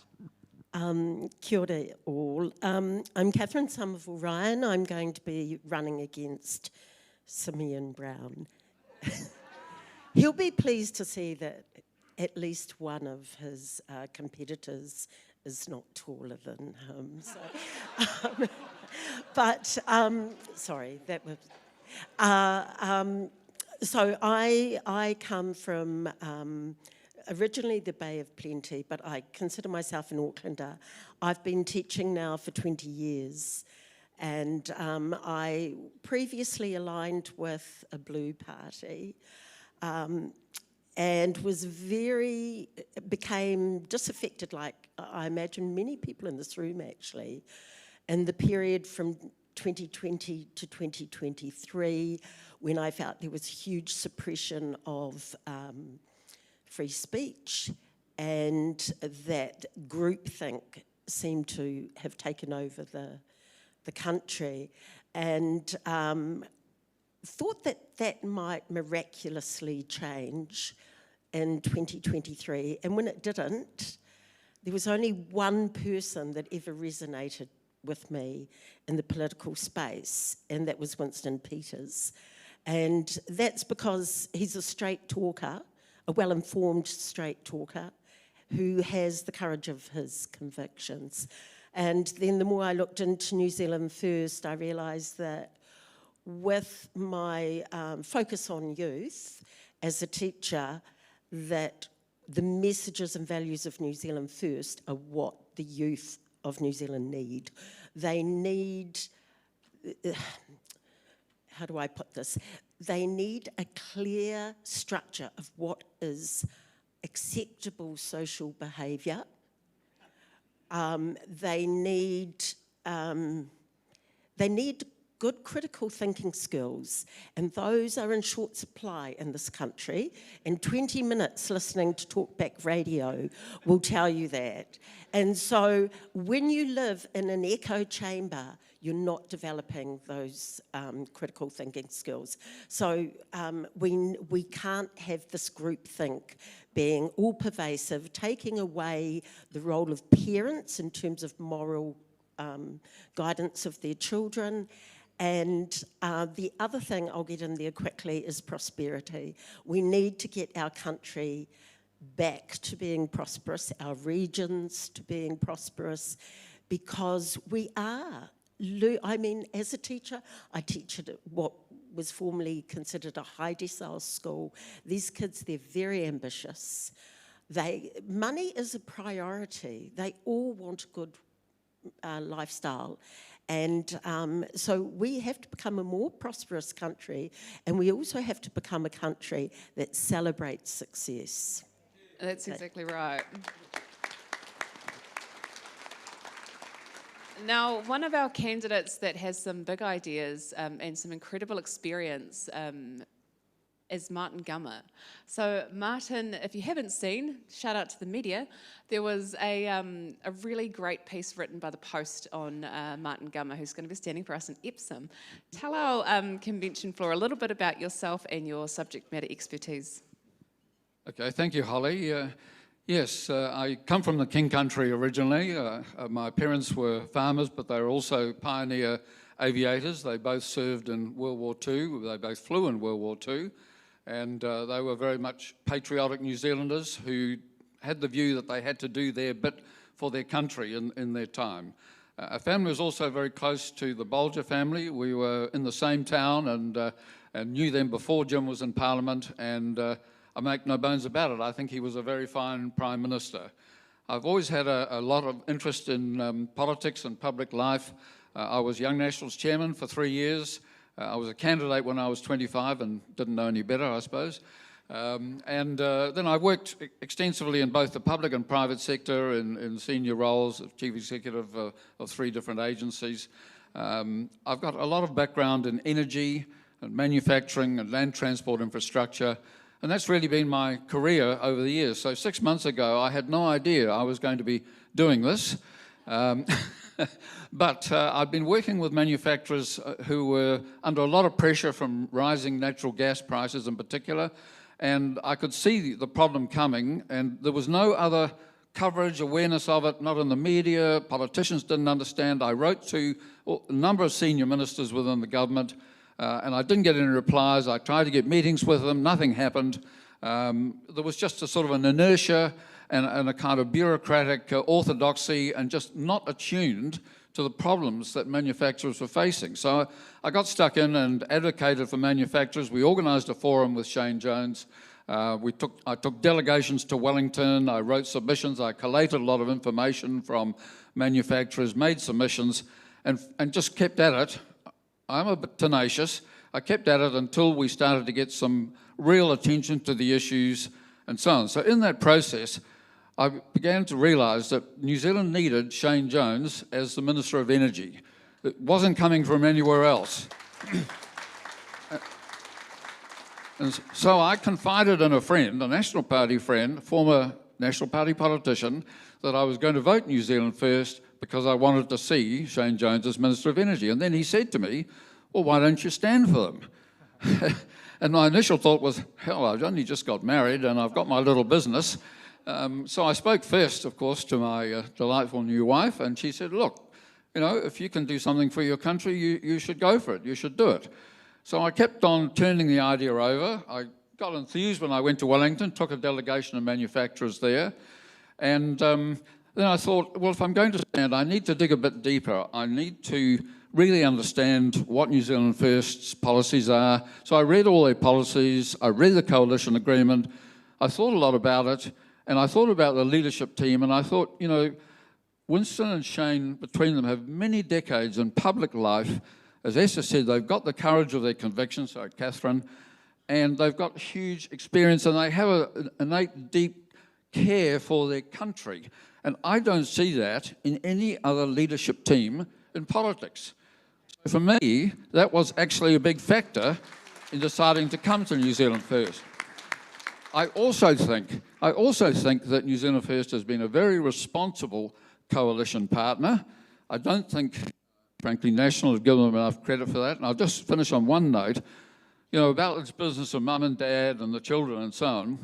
Well, I think National should remember that mum and dad nearly got divorced recently, and mum was going to swap dad out for a bishop. So, you know, I think you need to think twice about that, National. So I'm very pleased. I feel very comfortable standing for New Zealand First, and I'm all in for this. So thank you, Holly. Thank you, Martin.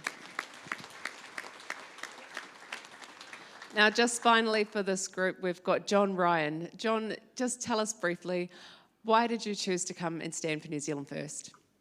Right, well, thank you. I was a convert after the COVID response, basically. So I trained in medicine. I got onto the orthopaedic training scheme. I was destined for a career in orthopaedic surgery, and I stepped aside for 1 year to go and develop software for surgeons to analyse and audit the quality of their work. And 1 year became 30. So I've been looking at evidence-based basis of medicine, complexity of care for funding, and things like that for 30 years. So I'm a data wonk with a medical background. So let's fast forward to the start of COVID.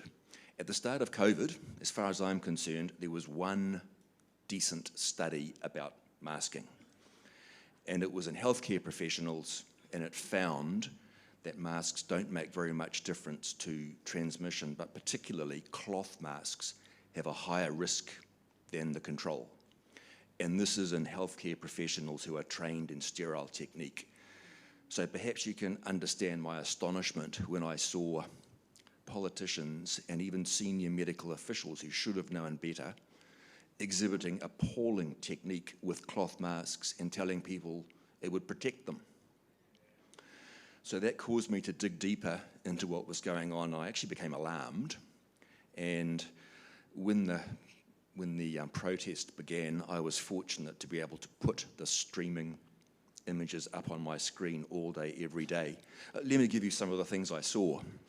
At the very beginning, I think they're not here at the moment, certain people began describing the protesters as right-wing, white, sort of those people we don't like. And the following morning, a young Māori fellow with a Maori sovereignty flag stalked up and down the fence line, glaring up at the media, which I thought was great.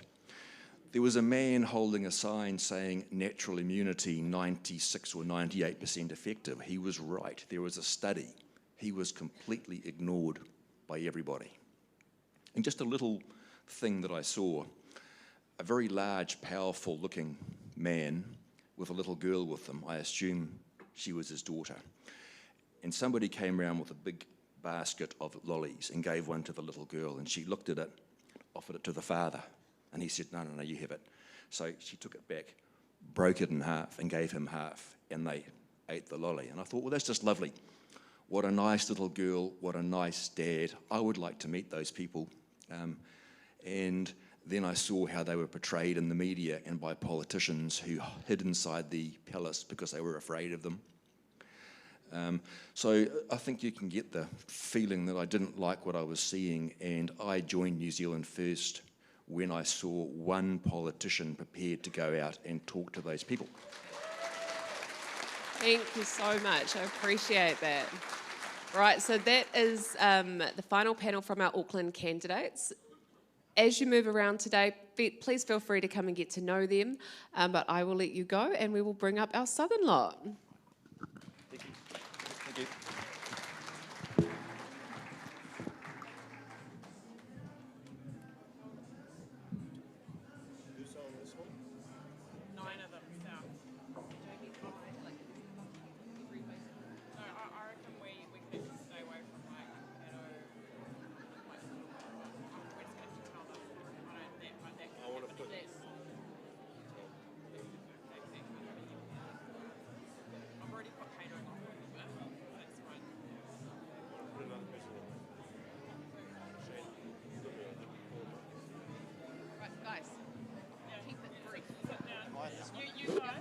I'm going to need bullet point answers. Like, we are way behind. Yeah. I want a bullet point answer, and then you'll be my favourites.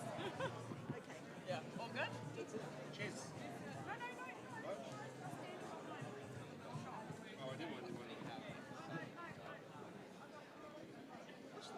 Yes. Where's over the back?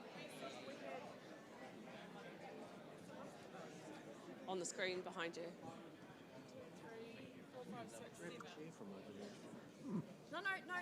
We were going to just... Right. These are a collection of our southern candidates. So today I've got joining me Jamie Klein, Jamie Arbuckle. We don't have Jackie Farrelly on the stage, but we do... Oh, we're coming. Great. So we've got Jamie Klein, Jamie Arbuckle, Jackie Farrelly. Mark Arneil, Lindsay Kerslake, Isaac Nicholson, Kim McDonald, we do have Mark Patterson as well, and Jason Herrick. We are running a little bit behind, so we're going to ask you to do this rapid fire, guys. I'm going to start off with Kim. You're front and centre in the middle. Kim, how did you come to be involved with New Zealand First? Because it's a slightly different way than most people. 1000%. Well, I always say I didn't choose politics, politics chose me. I was sitting at my kitchen table one, I think, Saturday afternoon, and unbeknownst to me, my 15-year-old son at the time had written to Honourable Mark Patterson from Taieri. Now, at the time, Mark Patterson was covering about 4 or 5 electorates on his own, including Dunedin, knocking on the door.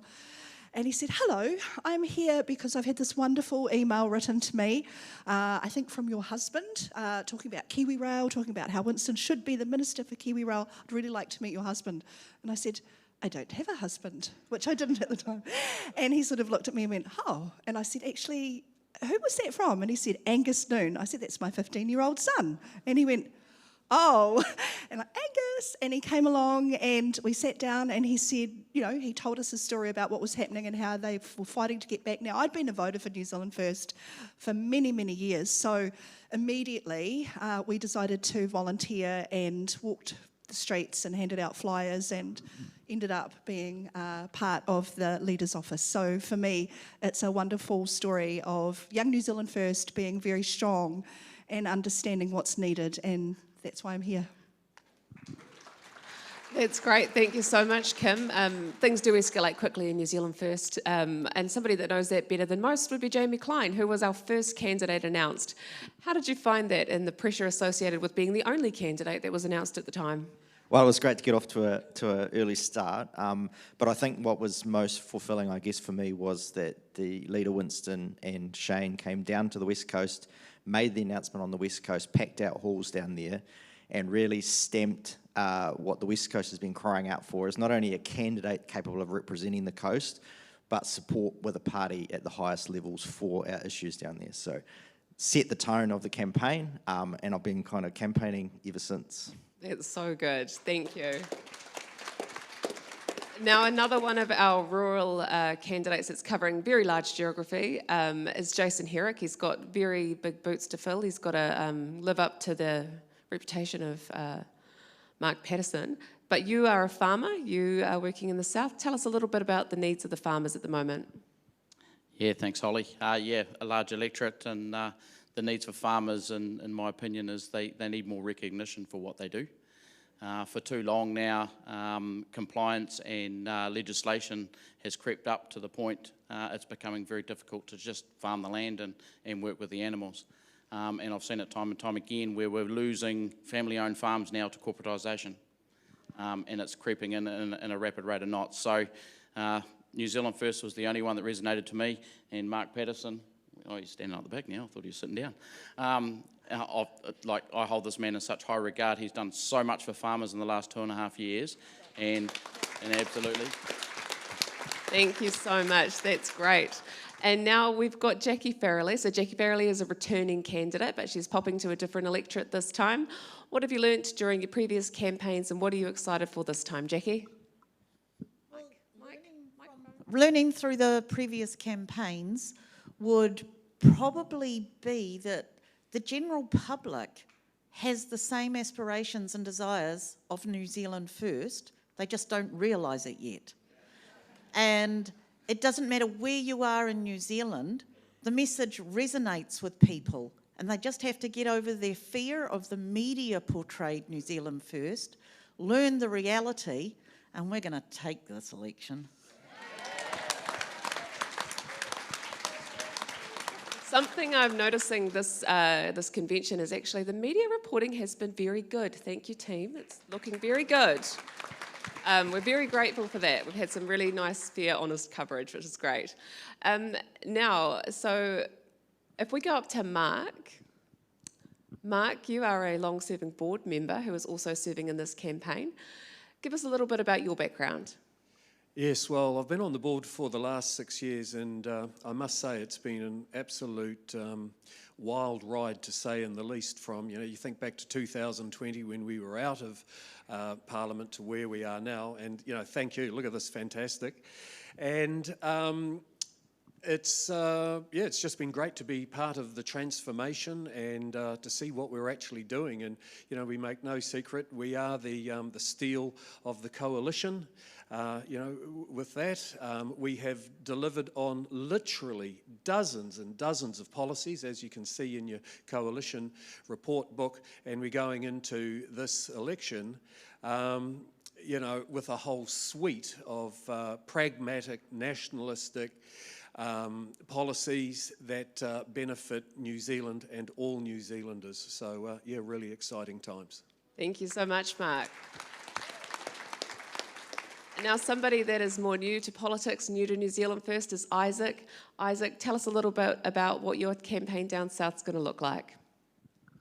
It's going to be about our people, promoting New Zealand First, our working class families, and putting the people of New Zealand first.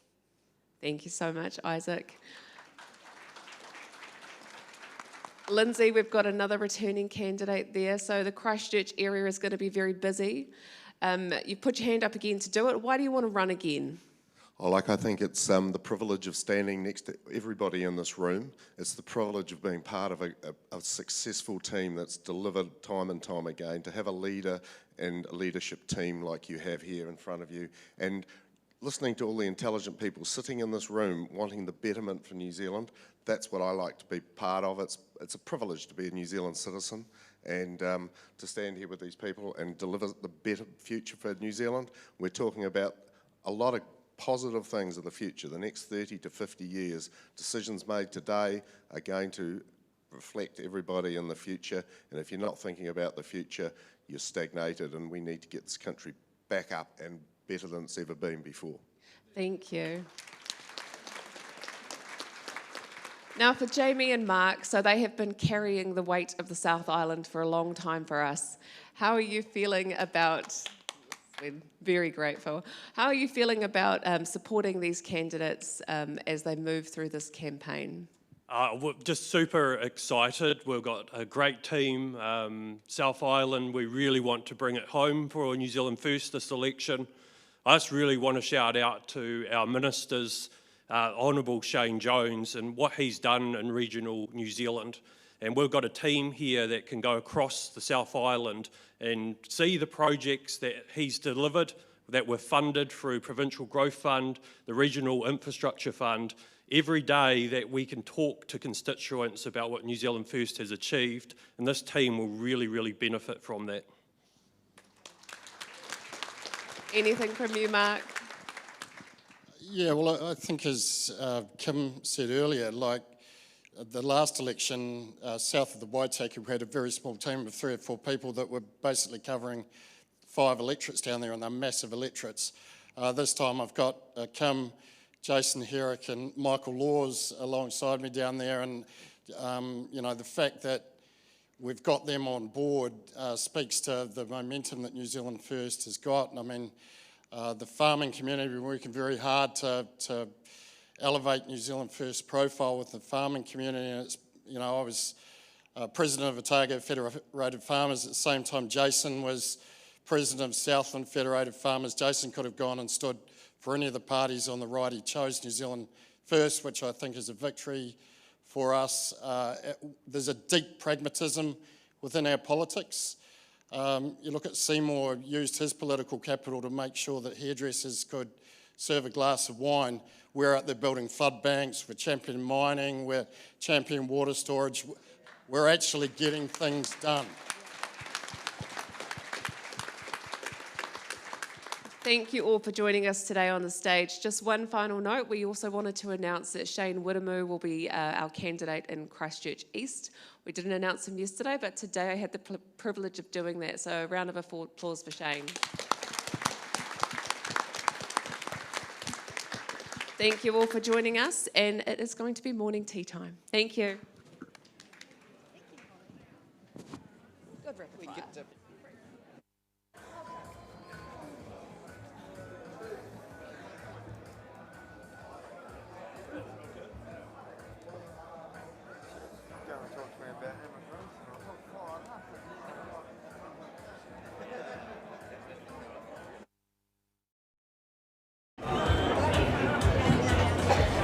Hey, kia ora everybody. Well, look, we're going into break, and wasn't that fantastic to actually get all our candidates, not only from South Auckland and across Auckland, but also to Waipounamu. In fact, the Auckland and the South Island candidates, my goodness, if I was you, I'd vote for them too. Hey, here we are, of course, at our convention 2026. It's been a very full-on day. I'm so chuffed, as you can see with my smile on my face, because we had a remit on the floor today to look at a health workforce bonding scheme, which from this point in time the remit was passed, and that means that we're going to be putting support into those that study in New Zealand. If they work in provincial New Zealand, they'll get a 70% discount, of course, on their loans that they will actually generate over that 7-year period. And if they're actually working in cities, urban New Zealand, then it's 50%. So that's really, really good. I was so pleased with that. You can see with the smile on my face. But you heard from all the candidates. We're going to be chatting to some people here. Come follow me, because there is a lady that's actually been part of this party for such a long time. I'm going to actually interrupt her speaking here, but come, because she's been a member. She has been a member of New Zealand First since 33 years. That's right. So 1993. Fire Lil, tell us a wee bit about how you got involved in the party. Well, I got involved in New Zealand First because at the time I was working in my brother's pub in Tauranga. The CVUN it was called. And lo and behold, my brother, and not knowing who Winston was at the time, all these handsome guys walked through the doors, you see. And Tommy comes up to the bar and he goes, "Now sis, behave yourself tonight. We got a politician in the house." And I said, whatever, so I'm just me, I was serving them, and Winston, oh man, from that day to this, he's never changed, George. Well, look, we've had a couple of days full-on conference. Tell me, what have you really enjoyed from the weekend? Oh, just seeing all the people again, and it's like another family to me, the interaction, and even though a lot of our old ones are missing, but it's that feeling, that interaction, not just the Māoris feel it, but the discernment of, family. That's Awesome. Well, thank you very much for your service, Failul. I mean, volunteers is really what makes up New Zealand First, and you've certainly been there from the start. Yes. I get all the billboard sites back in Rotorua. I mean, we were going to Taupo, to Tauranga, because I've got whānau all over the world, and say, now come on, and this is what it's all about. It's about us. Cool. Thank you. Hard-working families that pioneers of this country. Awesome. Well, look, that's Failul. She's been with the party for 33 years, and we are so excited to meet her and many supporters and volunteers across the organisation. But we're going to actually head back now to the studio, to the podcast, and of course Jenny has got a visitor there. I'll hand it back to Jenny right now.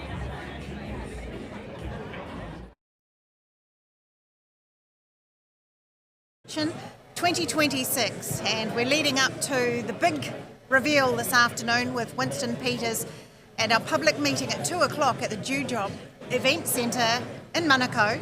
Love for you to join us. It's a public meeting. The doors will be open from 1 o'clock, so come along and hear Winston as he launches our campaign launch for election 2026. Right now I'm joined with my caucus colleague, the new, relatively recent arrival to our caucus. He's been there for a year or so. David Wilson, he came in partway through the term, so welcome, David. Thank you. How have you enjoyed the convention so far? This convention is like no other, as you and I both know. I've been with the party for over 10 years and I've never seen such momentum. I think we've really captured the nation. They're trying to understand what we're all about, and it's fantastic. So I'm really enjoying it. Now, you've been part of our caucus for a short period of time, not for the full term. Could you just give us sort of an idea of how you found it, stepping in from, normal real life into politics? How's it been for you, David? Yeah, I think politics is, as a career, is not like any other career. You have to be really prepared. And I've had a couple of compliments about hitting the ground running, and it felt like that. It felt like I had to be ready, but there was like 20 years of experience behind that. So when I got in, I knew that they put me in the right select committees and that sort of thing, and they worked on my strengths, which I think is fantastic. Sometimes you don't see that in other parties. So hit the ground running and then just keep running. Well, one of the things that you've brought to our caucus, and while we have the Regional Development Minister, Shane Jones, you've actually got a regional development background as well. Yeah. So you've kind of added another layer of depth to our caucus. Tell us a bit about your background. Okay, so right back when New Zealand First were considering a regional development policy, they called me in and because they kind of knew I was in that space. I was heading up the Economic Development Association of New Zealand at that time. And they said, do you want to talk to us about regional development? Tell us about the policy. And I said, absolutely. I'll talk to anyone. And it was at that point a guy called Fletcher Tabuteau, who you may know, who was number 2 in the party at that time, said to me, why don't you just come on over, Dave? You're just kind of like, we need to develop this stuff. And so I was lucky enough to be on the advisory panel for the Provincial Growth Fund. And that's what it led to. And now I found out more and more about the party. I like what it stands for. And I think the political economy of the party, which is my background, aligns with mine. Now, you've come into Parliament, you did hit the ground running. What are some of the sort of policy areas that you've been working on in your select committees, but also something you're really passionate about? Okay. Probably the 3 main policy areas that I've been working on is competition and large sectors of our society. So how do we deal with the duopoly in supermarkets? How do we deal with the fact that in the Bradford reforms, the new gentailers, which is a generator and a retailer combined, half owned by the public sector and half owned by the private sector, how's that worked out for us in terms of our economic, our electricity bill? So it hasn't worked. The structure is wrong and it's part of a wider scope of things. So I've done quite a bit of work in the background there, quite a bit of work in the background around KiwiSaver and also banking competition. So very, very keen and was very pleased to see Winston announce we're going to buy back the BNZ. So mortgage rates, we are paying far too much for our mortgages. That's putting pressure in terms of cost of living. Power prices are just out the gate. Too much pressure there. We need to sort that out to bring down that cost of living. And also our grocery bills. We pay some of the highest grocery prices on the planet. Yes. So those are 3 big areas that New Zealand First is focusing in terms of policy and taking that through to the election. Tell me, in a real sense, what does it actually mean to break up the duopolies, smash over the monopolies? What really will it do for your average hard-working Kiwi? Yeah, there's a really interesting context to all of this. New Zealand took on neoliberal economics, and those are funny words, but it basically means leave everything to the market, sell off some of our biggest assets, which we all know happened in the 80s and 90s, and so on and so forth. And what that has left us as a result is a bunch of monopolies. And monopolies are bad. The economists call them a dead weight on the economy. They keep prices high. This is not great for inflation or anything. So now we've got to confront that. And this is the only party prepared to take those things on. And those ones combined that we've just talked about, electricity, food, and banking, the cost of your mortgage and your overdraft, they are fundamental to the cost of living and fundamental to our prosperity. So we've got to address it. We're the only ones that are brave enough to take this on. Now, one of the things that you're really interested on a personal level is AI, the world of AI and where it's going to go, what it's going to mean, what it means for government. What's the work that you're learning about and want to progress with in terms of AI? Yeah, I put through a remit the last convention about AI and how we could take advantage of it, and it narrowly passed. And the reason it narrowly passed is people were really, really worried about the downsides of AI. The thing is, it's here and it's with us. There's been a lot of work done in Parliament about online harm and a lot of work done about fake people and fakes and all those kind of things, hallucinations. So I think government is becoming very aware of the downsides of AI. We also need to think about the positive sides of AI. And what I've learned more recently is that when you do complex computations, that's usually done, the computer, it's not just on your computer, but a whole lot of computers. That's what a data center is. Most of that hard work is done in the US, and they're charging us for it. So the cost of that is going to rise. So the key thing we need to do is make sure that we have our own data sovereignty, our own computing capacity, and that's what we've been working with on the positive side, and businesses have already taken it on. So how important is it that we have really good, robust policy in the AI area going into 2020, the election, but as we move through to the next parliament? Yeah, you're absolutely right to call that out, Jenny, because it's critical for us to get our heads around it. We know what the upsides are, and everybody tells us what the upsides are, but we're only finding out what the downsides are, and we've got to act quickly. We can do these two things in parallel so that we look after our citizens, we look after ourselves, but we also take advantage of it for our prosperity. Well, it's been great hearing from you today, David Wilson, Dr. David Wilson, MP. Enjoy the rest of the convention, and thank you so much for your time. We're going to go back to the conference floor now and catch up with George Ngatai. We'll see you back here in a minute. Hey, kia ora everybody. Well, here we are, Convention 2026, New Zealand First. It's day 2, and I tell you what, it's T-minus 3 hours before we actually go to launch here at the Dewdrop Centre in Manukau. So if you haven't got anything to do after church this morning, please come through and see. Doors open at around about 1 o'clock. Look, if I was actually you, I'd get here at 1 so you get a good seat. Well, beside me, we've actually got one of our delegates and a member of New Zealand First, of course, Dr. Elise Puni. Doctor, how have you actually enjoyed the conference so far? Fantastic. Very aligned with our Pacific worldview. New Zealand first all the way. Now, I know that you're supporting our Manurewa candidate. She is, of course, a fantastic candidate. She is Samoan, and she is also, this actual event centre is in her electorate. What things are you sort of looking at doing in the Pacific and across Manurewa? Esther Tofidlau Tevanga is our candidate for New Zealand First here in Manurewa. Our constant is about thriving, not just surviving.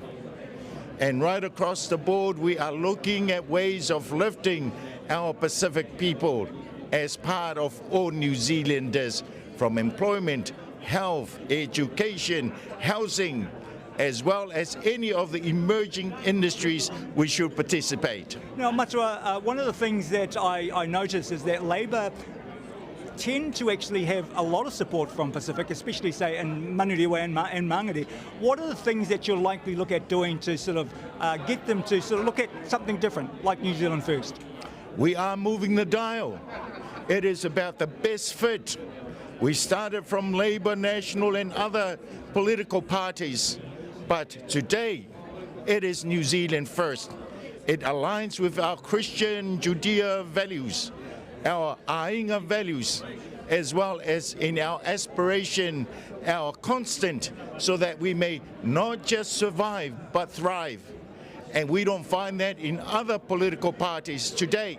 It is from our Paramount Chief, Le Fionga Yavavasa Manea, the Right Honourable Winston Peters, New Zealand First all the way. Now, let's talk about that. Now, so our leader, of course, the Honourable Winston Peters, was recently in Samoa, and he's been a member of Parliament for 40, 50 years. He's just got a title. What does that actually mean for him and for the Pacific? He hasn't just got a title, he was one of the earlier title holders. What it means is that he is us, and we are, in our words, part of his vision, the vision of New Zealand First. Fantastic leader, follow the leader, New Zealand First all the way. Thank you very much. Of course, that's Dr. Elise Puni here at the Conference 2025. We're about to wrap up and head back into our main conference centre. Hey, we'll be back after this.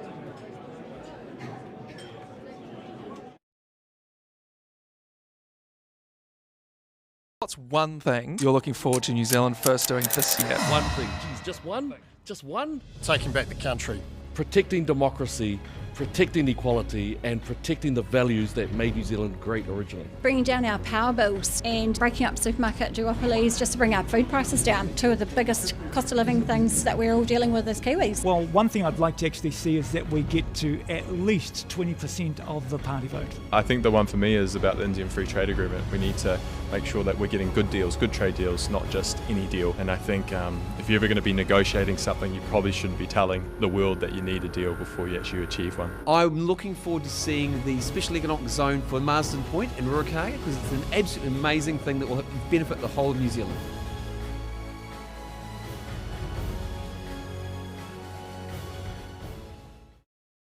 The future of New Zealand this weekend, and we have got a lot to plan for. You are the message. This is a real campaign for a real outcome. Let's go forward and fill the parliamentary chamber with New Zealand First. Tēnā koutou katoa.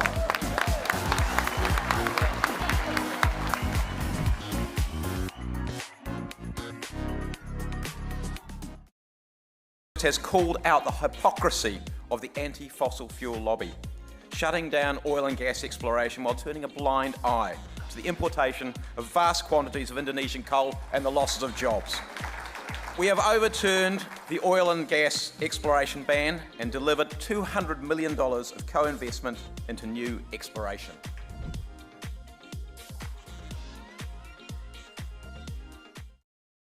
Wall, great again.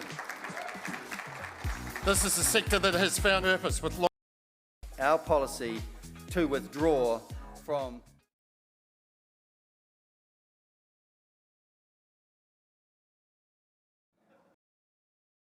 night last night.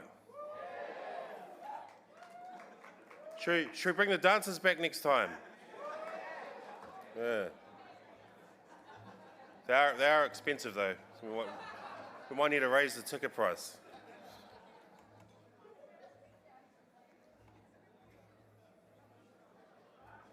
Dot Jones, are you in the room?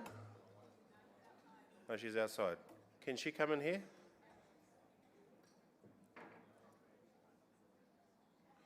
So just last night we announced a couple of awards. So we actually received a large number of Enduring Service Awards, but it's about 3 or 4 that we couldn't award last night because they're not here. So I'm going to ask some people to come up and collect the awards on their behalf.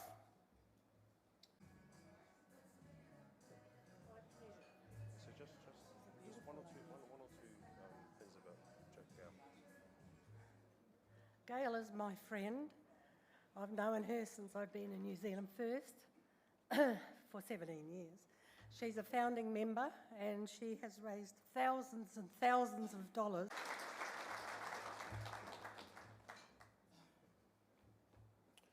Andrea Bertie from Waimakariri.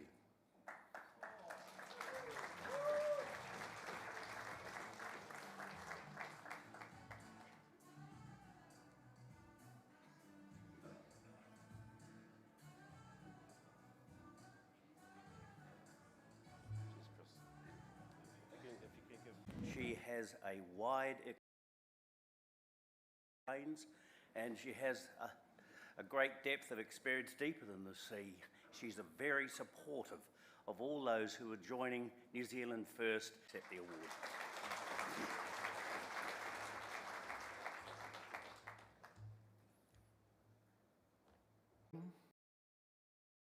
She made Parliament, a list member in New Zealand First. Robin, amongst other things, completed her PhD between the years of her late 70s and early 80s. And someone who wasn't there last night but is actually in the room today, a long-standing member of the Whangarei electorate, another Peters, they've been around for a while. This award goes to Heather Peters.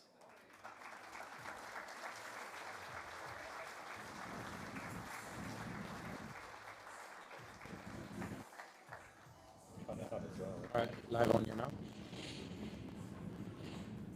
Okay. Yeah, that's fine. For now, I'll manage it. Alright, super.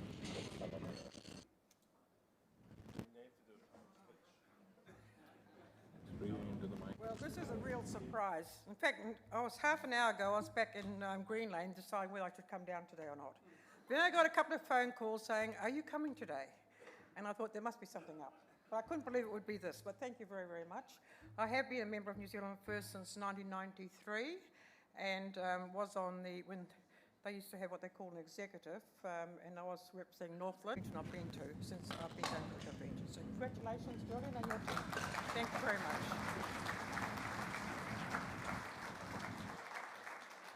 Everyone give a round of applause to...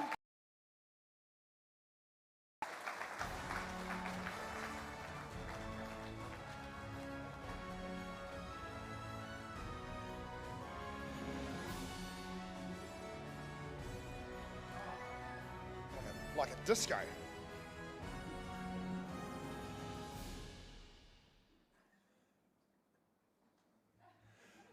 Well, good morning, everybody. Good morning, yeah, good morning. A bit slower than yesterday, aren't we? That's great. That means Irish. Randall. I'm the New Zealand First candidate for the Tuk electorate in Hawke's Bay, and it is a pleasure to be here. The briefing I got from Derek, a bit of a late minute one, as these things tend to be. Just look, we all know about your rugby career. It's what we're really trying to do is, I guess, give an introduction about what you've been doing before and the 20-odd years since you've finished. So I'm going to do that. Talk about why I'm standing for Parliament, why I put my hat in the ring, so to speak, and also, most importantly, why New Zealand First. Okay. He also added a bit at the end. He said, "Look, mate, it's a tough crowd, no jokes." He knows me a wee bit, and what I say sometimes sounds funny in my head, but doesn't necessarily translate well. But anyway. Just in terms of my background, and when I consider my life, I turned 51 last year, so it makes it pretty easy for the maths. The first 17 years of my life, I grew up in a place called Flaxmere in Hawke's Bay, and I consider that my education. Some of it at school, some of it not at school, but all good.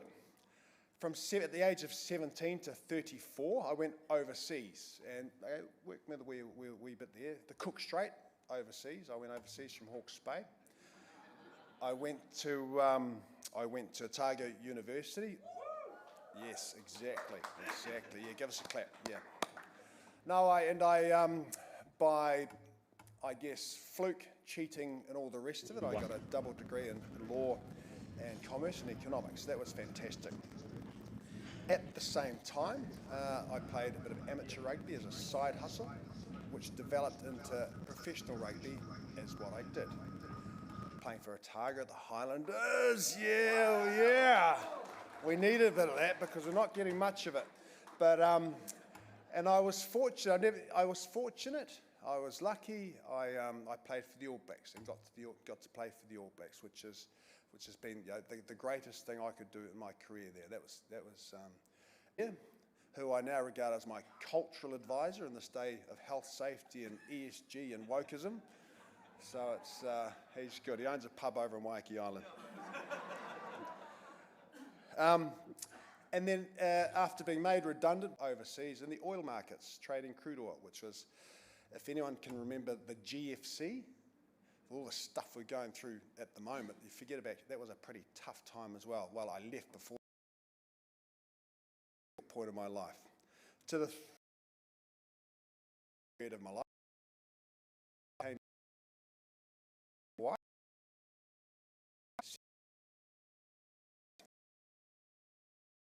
time, my family and business life. It was has been the most stressful and enjoyable part. Three children now, happily married still, into Parliament, yep.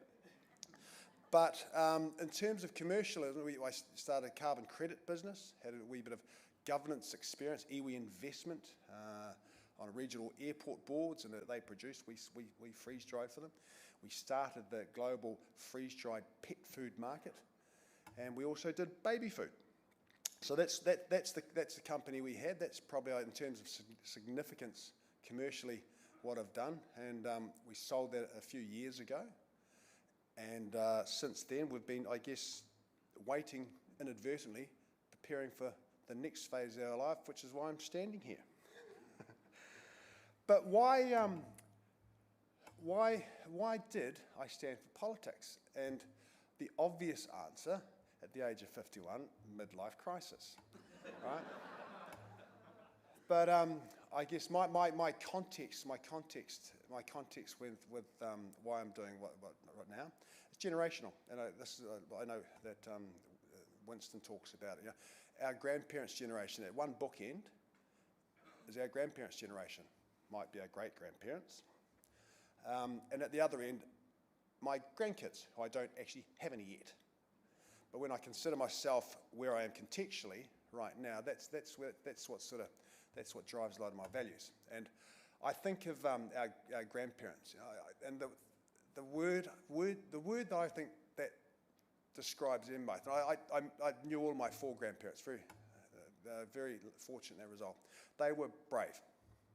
Okay, they were born during a war, the First World War. They were raised during a depression. I mean, who does that? They fought in a war, and then what did they do? You worked hard in this country. Yeah, well, you'll get an education. You'll get a job. If you're in a business, you can start a business. Okay, you can build a home, raise a family, and then when you've done your time, when you're into retirement, the government will look after you. Okay, that's the legacy they gave us. Now, I think about my parents. So they were young parents. My sister blames me for the fact that Mum didn't get a New Zealand netball team because she was pregnant and had me as a kid. But the thing about my parents and that generation, you know, Dad was an apprentice electrician. Woo, yeah, exactly. Mum, she worked at Waddies on the line, you know, tomato sauce bottle. So as an apprentice electrician, a mother who worked at Waddies and a little baby, somehow they had enough. They don't know how they do it, don't know how they did it, but somehow they got enough to build a house, okay? They built a house, they built a family, and now they've retired, and they're being looked after by our country. Now, that's the legacy of our country, which they inherited, and then me. Us, I suppose, we're all about the same, give or take, okay? Some a bit younger, yeah, okay, right. Generation X, they call us. We're the cool generation. Yeah. Victor did, yeah, I know.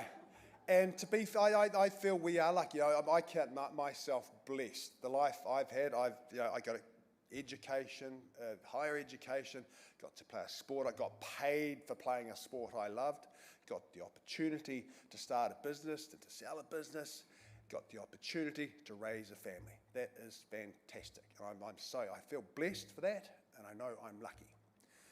The issue for me gets murkier, however, when I think about my kids, their mates, and especially my grandkids who don't exist yet.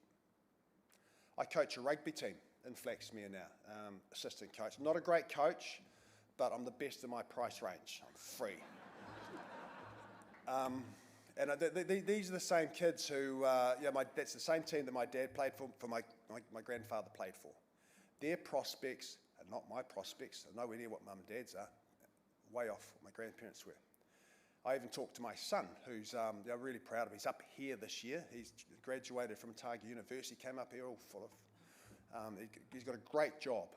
But it's been really interesting talking to him. And he's talking about the fact that, they're talking about his career path through, and he's got a good job. His career path through, this you do there and you get there. And by the time he's 35, if he goes as well in his job as what they're hoping, he still will not have enough to buy a home. that is not our legacy. That's why I think going forward, for why I'm standing, we need to be brave, we need to make some decisions, we need to shift the dial so that the legacy we can pass to our kids and grandkids is the same legacy that got given to us, to our parents, from our grandparents.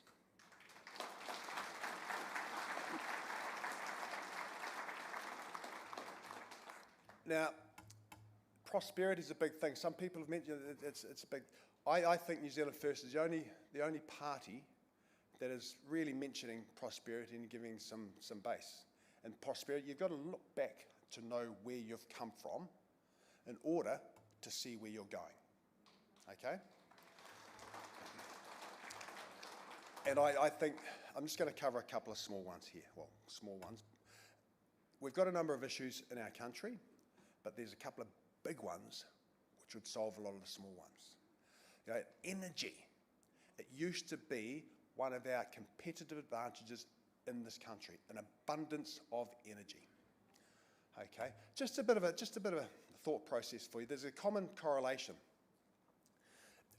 The most prosperous countries in the world also have the highest energy consumption per capita. Okay, there are no prosperous, low energy consumption countries in the world, and it makes sense, right? If you've got a warm house, if you're making stuff, you're using lots of energy. What used to be a competitive advantage for us in this country, we were pioneers in geothermal. We were pioneers, the gold rush down south in central Otago, we pioneered hydroelectricity. That's us. A little stat. So I came back to New Zealand at the age of 34 in 2009. Since then, our population is up 1 million people, about 24%. Economy's grown after inflation around 60%. Our electricity generation, anyone want to take a guess? It is exactly the same.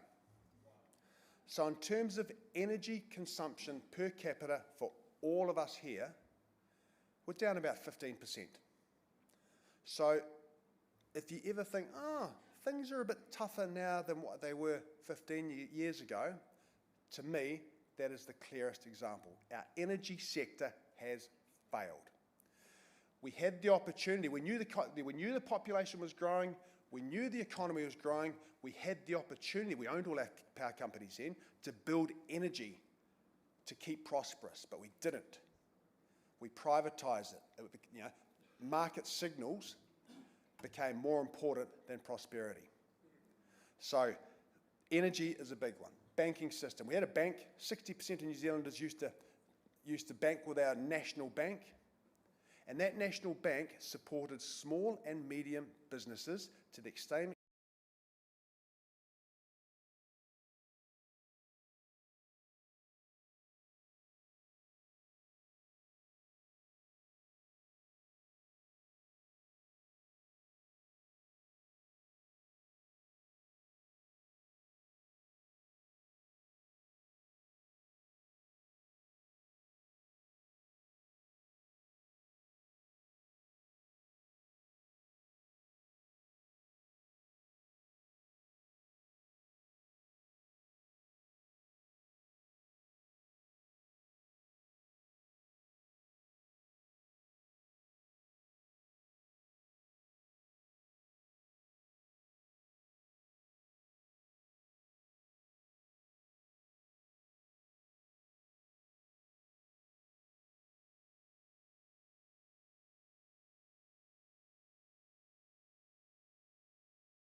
billion bucks or whatever else a year buying oil from overseas. Why we, that is just a net negative. We need oil independence. And if has anyone, the other thing is, and you can say, oh, that's a bit of a nutty thing to suggest. If it is so nutty, what is your alternative? And the alternative suggestions by anyone else is silence. Okay? Buying a bank, that's nutty. Okay? That's not nutty. We've had a bank. It used to support small and medium-sized businesses. They are the ones who drive our economy. Okay? If it's so nutty, what's a better solution? Silence. And supermarkets, well, it's a no-brainer, right? It's a no-brainer. We're getting ripped off. The margins are higher what they're charging us than what they're charging their mates overseas. We need solutions, and breaking that up is a solution. Now,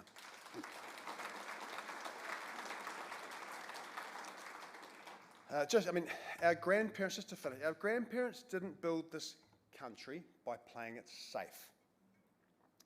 They built it because they were brave enough to back themselves and back each other. That's in New Zealand I want my kids and grandkids to inherit. I don't want a New Zealand where success is basically you jump on a plane and go overseas. We want one where everyone can afford a home. The energy bills, we can pay them. And in retirement, we'll look after you. That's the New Zealand I want. Now, politics, not easy apparently, and it's not. I get sick every time I get asked to speak. Oh. I'm standing here because I've spent my life competing for this country, on the field, with my family, and in business. And I'm not finished yet.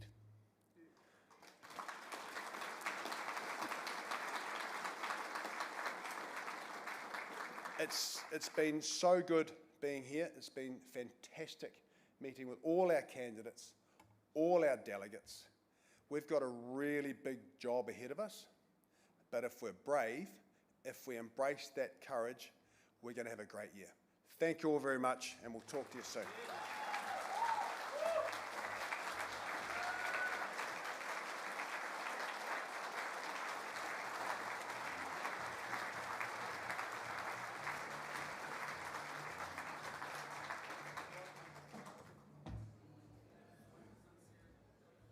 All right, our next speaker is Michael Laws. Where are you?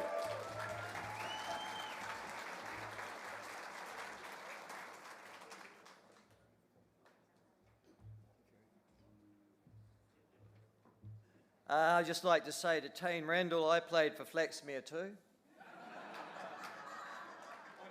Well, it's quite a story. I played for Flaxmere third grade team. I was the only white boy on the paddock. We paid Marae Nui. I had just been elected as a Member of Parliament. I wanted to show my solidarity and toughness so that, well, frankly, Tane, you would have picked me. They put me on the left wing, which was a strange place, I have to say. And then after I got the ball, I got 14 or 15 Marae Nui players all at the same time. Repeatedly. I kept asking, don't give me the ball. No, this is true. I broke my ribs in the first 2 minutes of the game. But I couldn't go off. I was a Member of Parliament. The media were there. If I'd limped off after 2 minutes, well, you would have seen the headlines. So I actually carried on playing the entire game with broken ribs. I tell that story, Tane, because, you know, whatever you've got, mate, the injuries that you bear for life, I haven't still discovered my ribs. But, yeah. Listen, it's an absolute joy to be here. I feel, and it's right that I should speak to you on a Sunday, because I've got to be honest with you, I feel a little bit like the prodigal son. I've come home.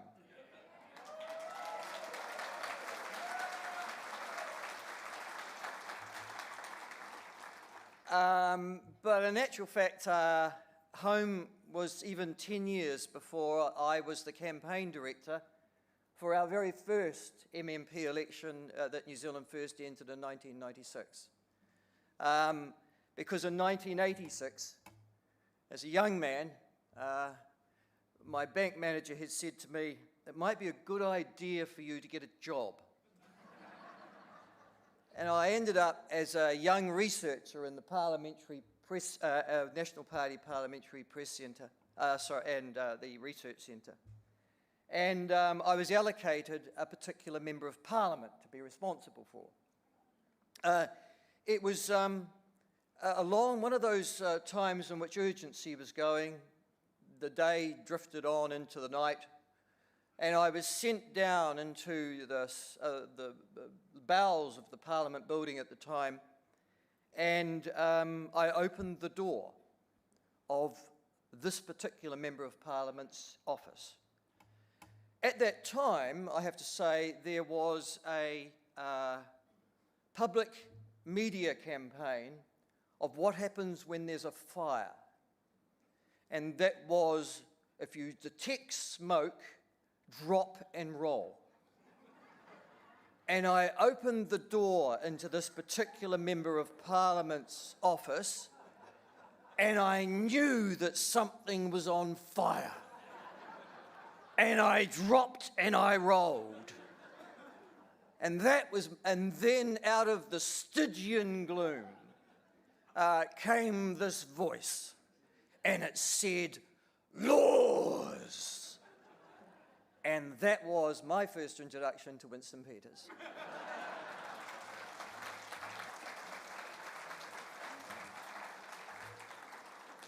I understand perhaps a year later, 2 years later, he worked out I had a Christian name. But it took a while. But he ended up as the opposition spokesman for Employment and Maori Affairs. He'd been given those jobs because they were unimportant. And he was given those jobs because he was seen as a bit of a threat. He turned those portfolios into becoming the preferred Prime Minister of this country within 2 years.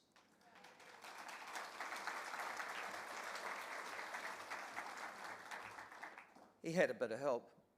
But I have to say, since Winston Peters, and it's worthy of noting, became the leader of New Zealand First, much later, the National Party has had 10 leaders in that time. From 10 leaders from then until now. Bill English did it twice. The Labour Party's had 8, but New Zealand First has had 1. 1.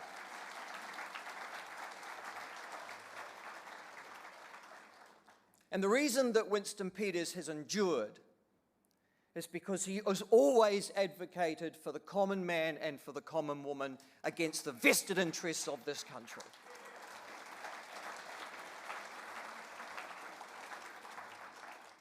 Winston and I both rode that first rodeo, or that second one, because he was then opposing the ideology of the time.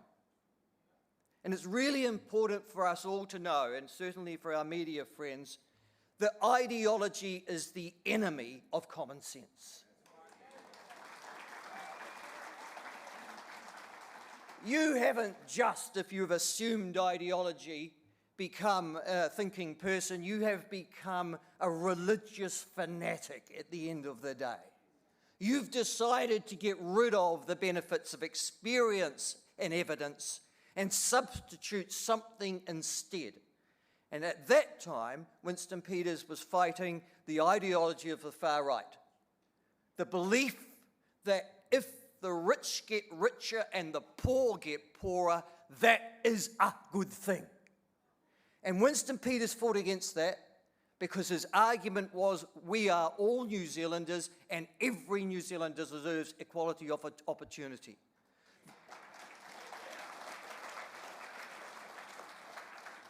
Now, 40 years later, here we are fighting another ideology, as ruinous to our nation as that. It is the ideology of the liberal and the left. It is an authoritarian orthodoxy that says, unless you think like this, your stake in our society is taken away from you. And that is not New Zealand First. We are a party of free speech. We are a party of free thought. We are a party of freedom of expression.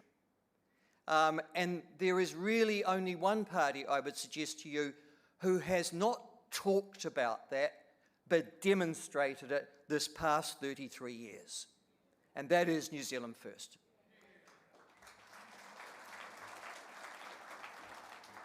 Can I also just say that I look out on this magnificent assembly today, and I have to say, I'm sometimes wondering if I'm in a Labour Party cabinet ministry meeting. Stuart Nash, Dover Samuels, Clayton Closgrove, Reno Turakatini. I mean, it's almost, and then I look at the National Party people that are here. We've become the traditional National Party voters' home as well. My wife, for example, who'd voted National all her life, voted New Zealand First at the last election.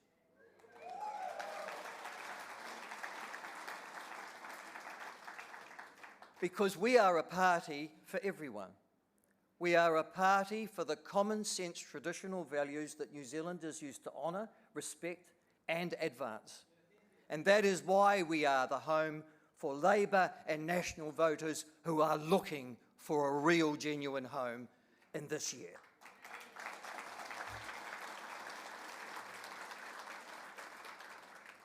Listen, something else too. It's remarkable.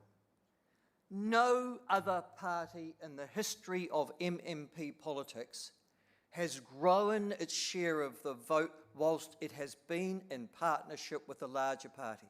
None. It has almost been an invitation to the withering of your vote to be the junior or the lesser party in a coalition government. There's one exception. It's this party, this time. This party has doubled its popular vote since it joined as the so-called lesser coalition partner of this coalition government, and there's a reason for that. And the reason for that is that we are talking about the issues that matter to New Zealanders. We stand for definite values and principles and policies. We aren't trying to appeal to everybody when at the end of the day there is a series of solutions that are the right solutions and the right paths to take. And if I can give some advice to the National Party, it'd be this. If you profess to be a centre-right party, why do you keep on being a centre one? Why do you keep on straying over the line so often into the centre-left? If you want to be a centre-right supporter at this particular government, this particular election, New Zealand First is your first option. New Zealand First is your first option.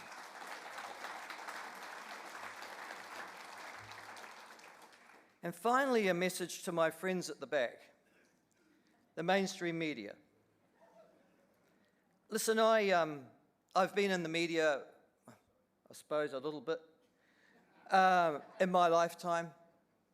But can I say, in my lifetime, I've watched the mainstream media of this country stop reporting on news and start opining on it.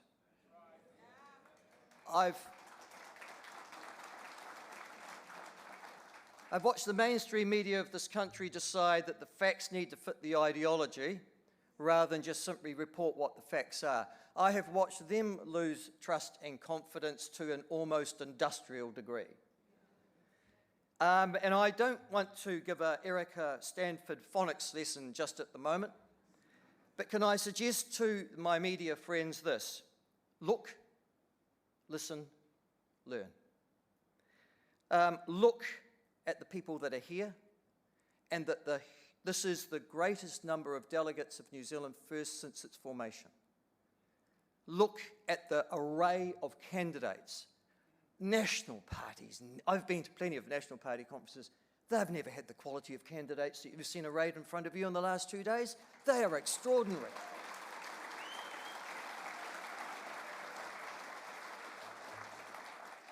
Listen to the consistent themes that come out of this conference of nationhood, of common sense, of a desire to reclaim New Zealand for New Zealanders. Listen to that as a common theme, and then learn that New Zealand, as Taine Randall so adequately and eloquently put it, wasn't always like this.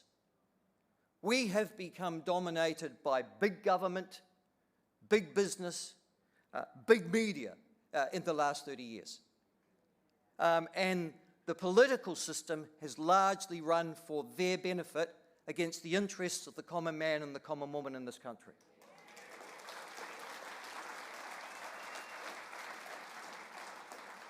And again, how predictable. I mean, if you are going to follow the slavish ideology of the right and believe that competition is a good thing, you end up with exactly what we've got. A collection of monopoly cartels that send their monies and their profits overseas and rip off average New Zealanders on a daily basis. I live in central Otago. I live in the Waitaki electorate. There are 5, 6 hydroelectricity dams in that electorate. And the remarkable thing is that despite producing all of that hydroelectricity for all of New Zealand, we pay the most electricity prices in New Zealand, and yet there's the production dam, literally in my case, 30 kilometres down the road. How did that happen? How does it happen that every time we go to the supermarket, and the average family does in this country, we actually go, I've got to put an item back because I can't afford that? How does it happen that they make $1 million a week of excess profits and repatriate that overseas as well? I'll tell you what, we're being farmed by big business in this country.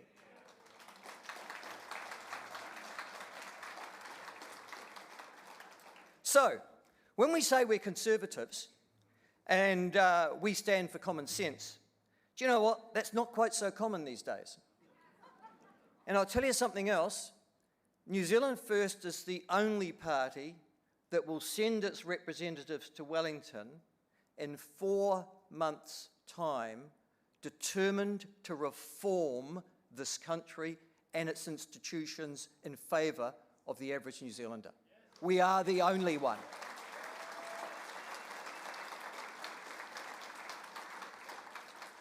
And if just along the line we just happen to try and point out to Radio New Zealand, that'd be a bloody good idea if you actually communicated to all of New Zealand and not just your mates. I hope they don't get offended by that, but they are reaching into your back pocket for $65 million a year to support their particular ideology as well. So we need to point out that all of the institutions that we fund belong to us to service us.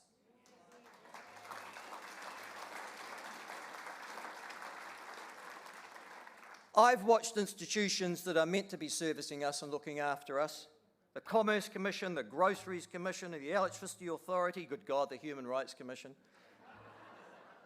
They're meant to be actually protecting our interests and looking after New Zealanders, and all they have done is ride shotgun for big government and big business in this country.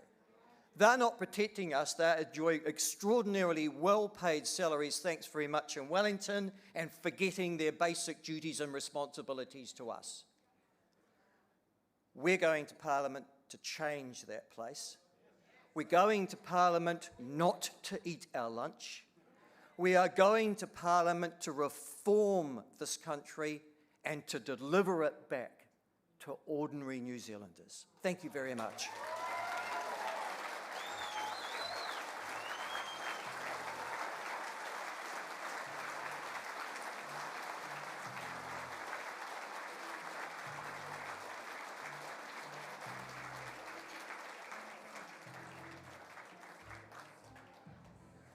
All right, another big round of applause for our speakers, Taine Randall and Michael Laws.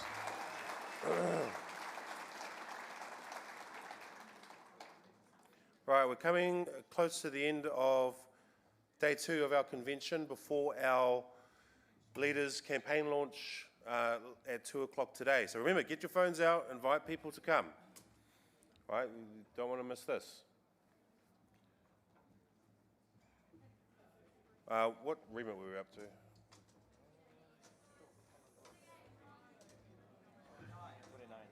29.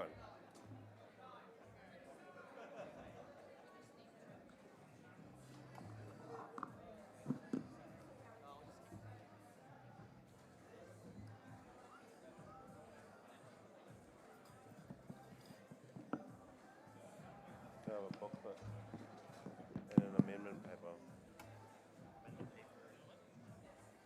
Keegan?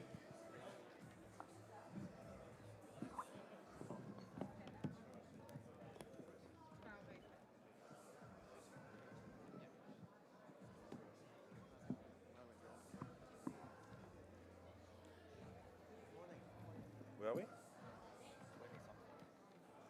29.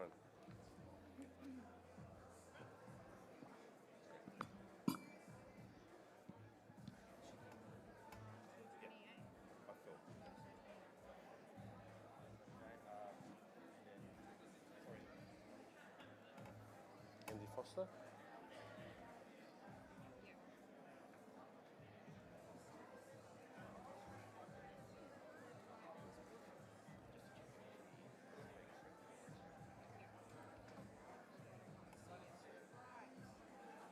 Are you ready? 29 Andy Foster? 29 Andy Foster. All right, remit 29, Andy Foster, which reads, New Zealand First will investigate allowing earthquake strengthening works to be a tax-deductible expense.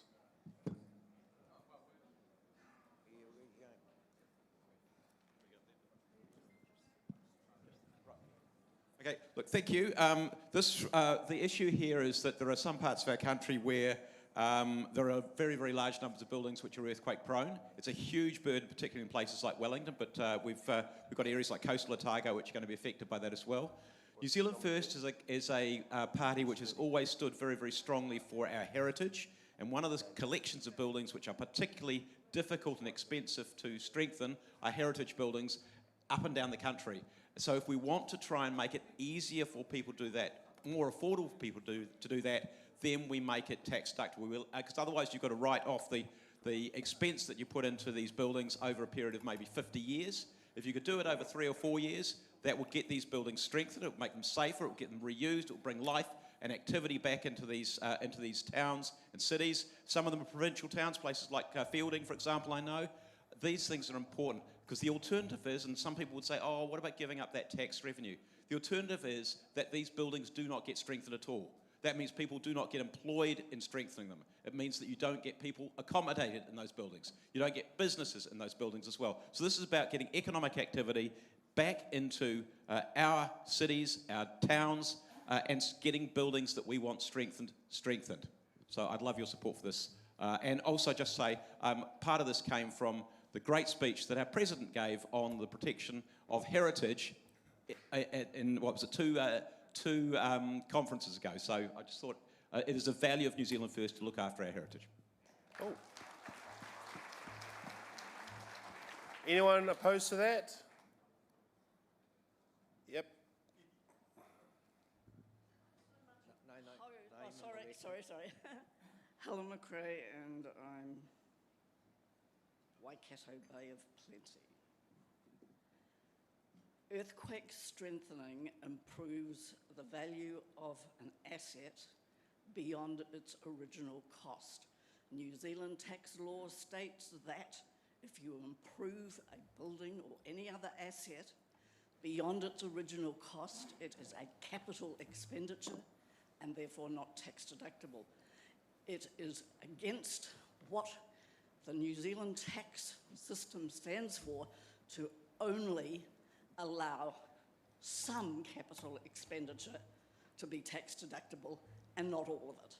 It doesn't matter how much you investigate, you will not be able to convince the Inland Revenue that strengthening earthquake-prone buildings that were not already earthquake strengthened and therefore needing repairs and maintenance, but had no earthquake strengthening to start with, you will not be able to convince the Inland Revenue that it is not a capital expenditure. Any in support? Another one in support?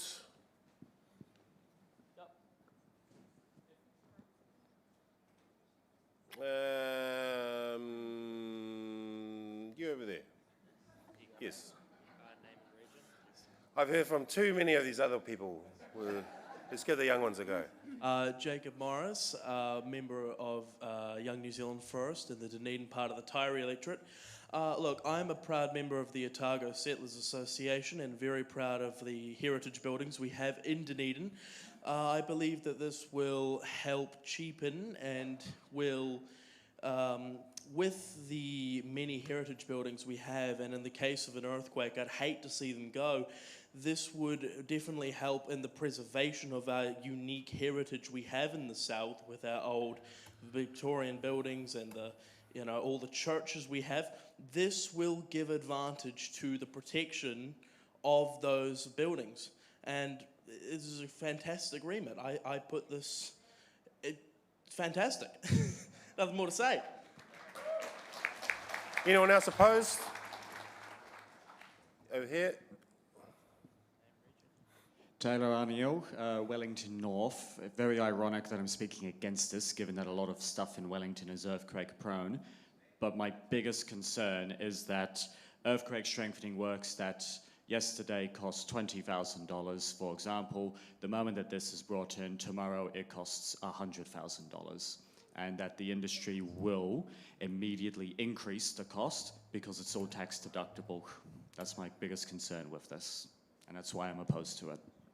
All good, right, let's go to a vote. All right, so New Zealand First moves to investigate allowing earthquake strengthening works to be a tax-deductible expense. All those in favour say aye. Aye. Against? Carried. Next. Bernadette. New Zealand First will adopt a policy to review and reform retirement village financial structures to ensure fairer financial outcomes for residents and their families, including greater transparency, equitable sharing of capital gains, and limits on deferred management fees. Bernadette Suarez. Oh, there we go. Bernadette Suarez, Upper Harbour. Retirement villages, residents in New Zealand often enter into occupational rights agreements, where upon exit or death, a significant portion of the original payment is retained by the village operator. In many cases, families receive only a partial return, commonly around 70 to 75%, while the operator resells the unit at a substantially higher price.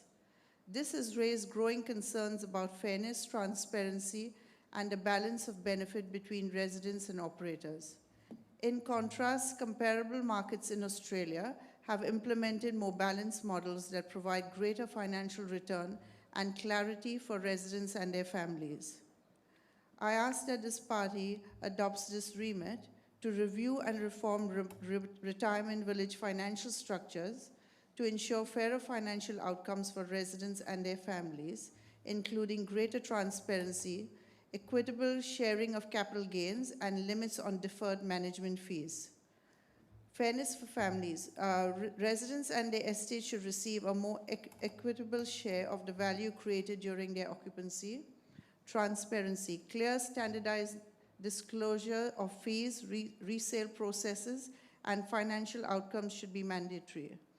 Equitable capital gains, where the unit value increases, residents or their estates should share in that uplift. International benchmarking. Models in countries like Australia demonstrate that fairer systems are both viable and sustainable.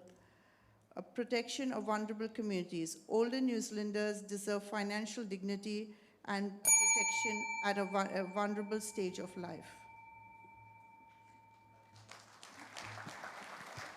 Anyone speaking against? Against?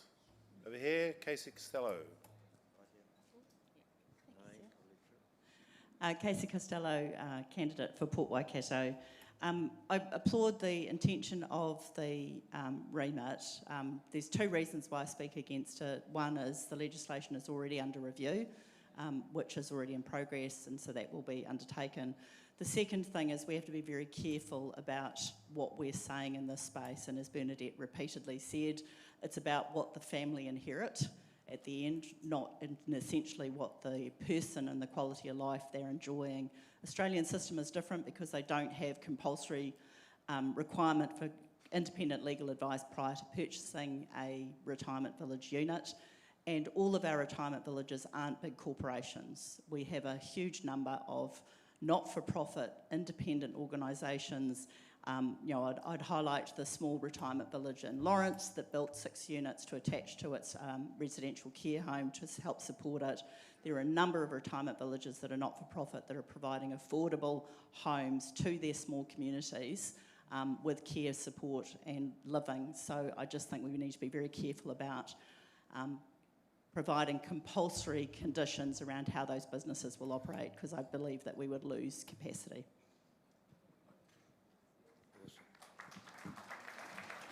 Our next person speaking in favour of the remit.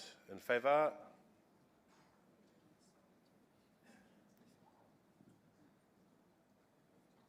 Anyone else opposed?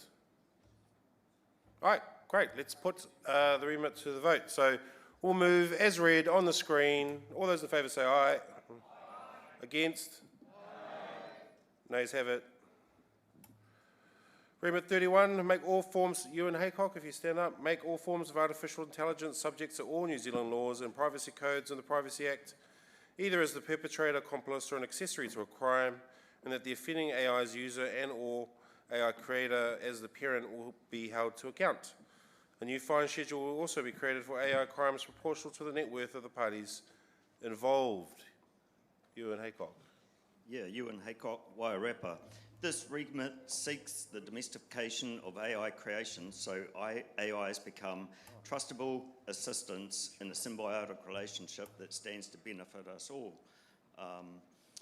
Many of you may wonder why it is necessary. Open source AI has done extensive testing with many of our main artificial intelligences and pushed them and have proven that AI is capable of lying, deception, and when threatened with being shut down, has even opted to let the person shutting it down die or plot to kill them. AI is rapidly being deployed into many areas of our society, traffic management systems, our energy sector, into our militaries, police, and all manner of other areas. So we need to take control of it. How do we make it take control? AI would tell you that it needs power and it needs internet. New Zealand First obviously wants to take some control of the energy market back. If I restrict the energy or the internet for AI, it will know that it is not going to be able to function at its optimal level. So that's the deterrent. And the tests of open source AI have portrayed a very distinct self-preservation mechanism within the AI. So making it conform with our laws in New Zealand, the self-preservation network mechanism would lead the AI to want to conform with our legislation. We don't have to create any more, or if we do, the only legislation I'd look at creating is making it illegal for AI to operate anonymously or use a VPN. There's also a remit that could possibly be taken worldwide, and if all other countries adopt it, the internet may well get back to being what it was originally. All right, your time has expired. Anyone speaking against?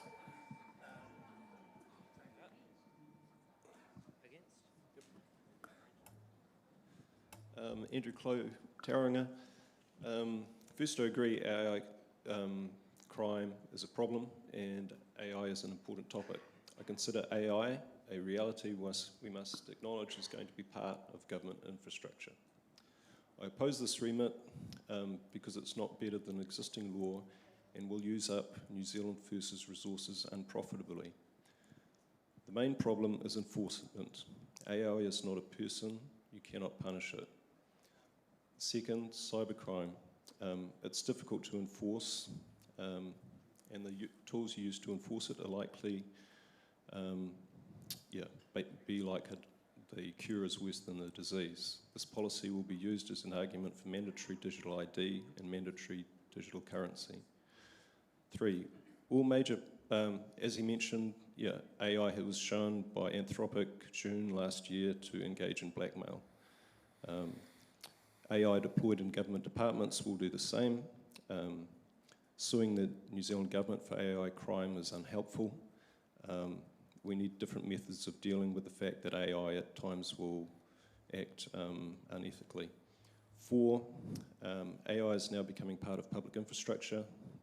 This is provided by overseas companies. If we sue them, they could shut down hospitals, electricity, local government departments by simply cancelling AI services.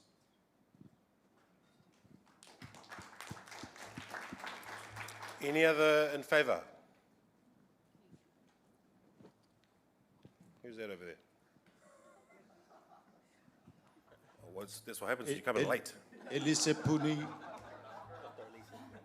delegate from Manurewa. This remit, my background is in business, did my doctorate in internet shopping prior to the whole sector taking off. This remit is about AI sovereignty. If you don't have sovereignty in terms of the AI is nothing to fear. It is there as your subordinate, as your servant, but you better get on top of it. This remit is about doing what is right for New Zealand, have that sovereignty to govern AI, but use AI so that it will bring productivity to New Zealand, nothing to fear, but we must be in control of AI. Support the remit, AI sovereignty. Speaking against?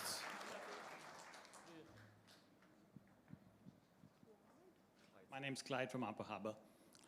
I've got a background in IT, and I've worked extensively, and I'm continuing to work extensively even today with AI and AI solutions for EdTech as well as for other applications. I take on board the fears about what you think about AI and that AI can lie to you and stuff like that. AI has 2 key uses. It's called probabilistic, where you might get a probably right answer and you ask the same question again and you might get a slightly different answer. And there's a way to use AI which is called deterministic, which any serious application developer will use, where you tell AI exactly the steps, the outcomes, the way you want to use it, and the answer you get will be consistently right. Trying to do this is absolutely trying to shut the gate after the horse has bolted. It's way past those days. You've got to use AI to your advantage. You've got to use it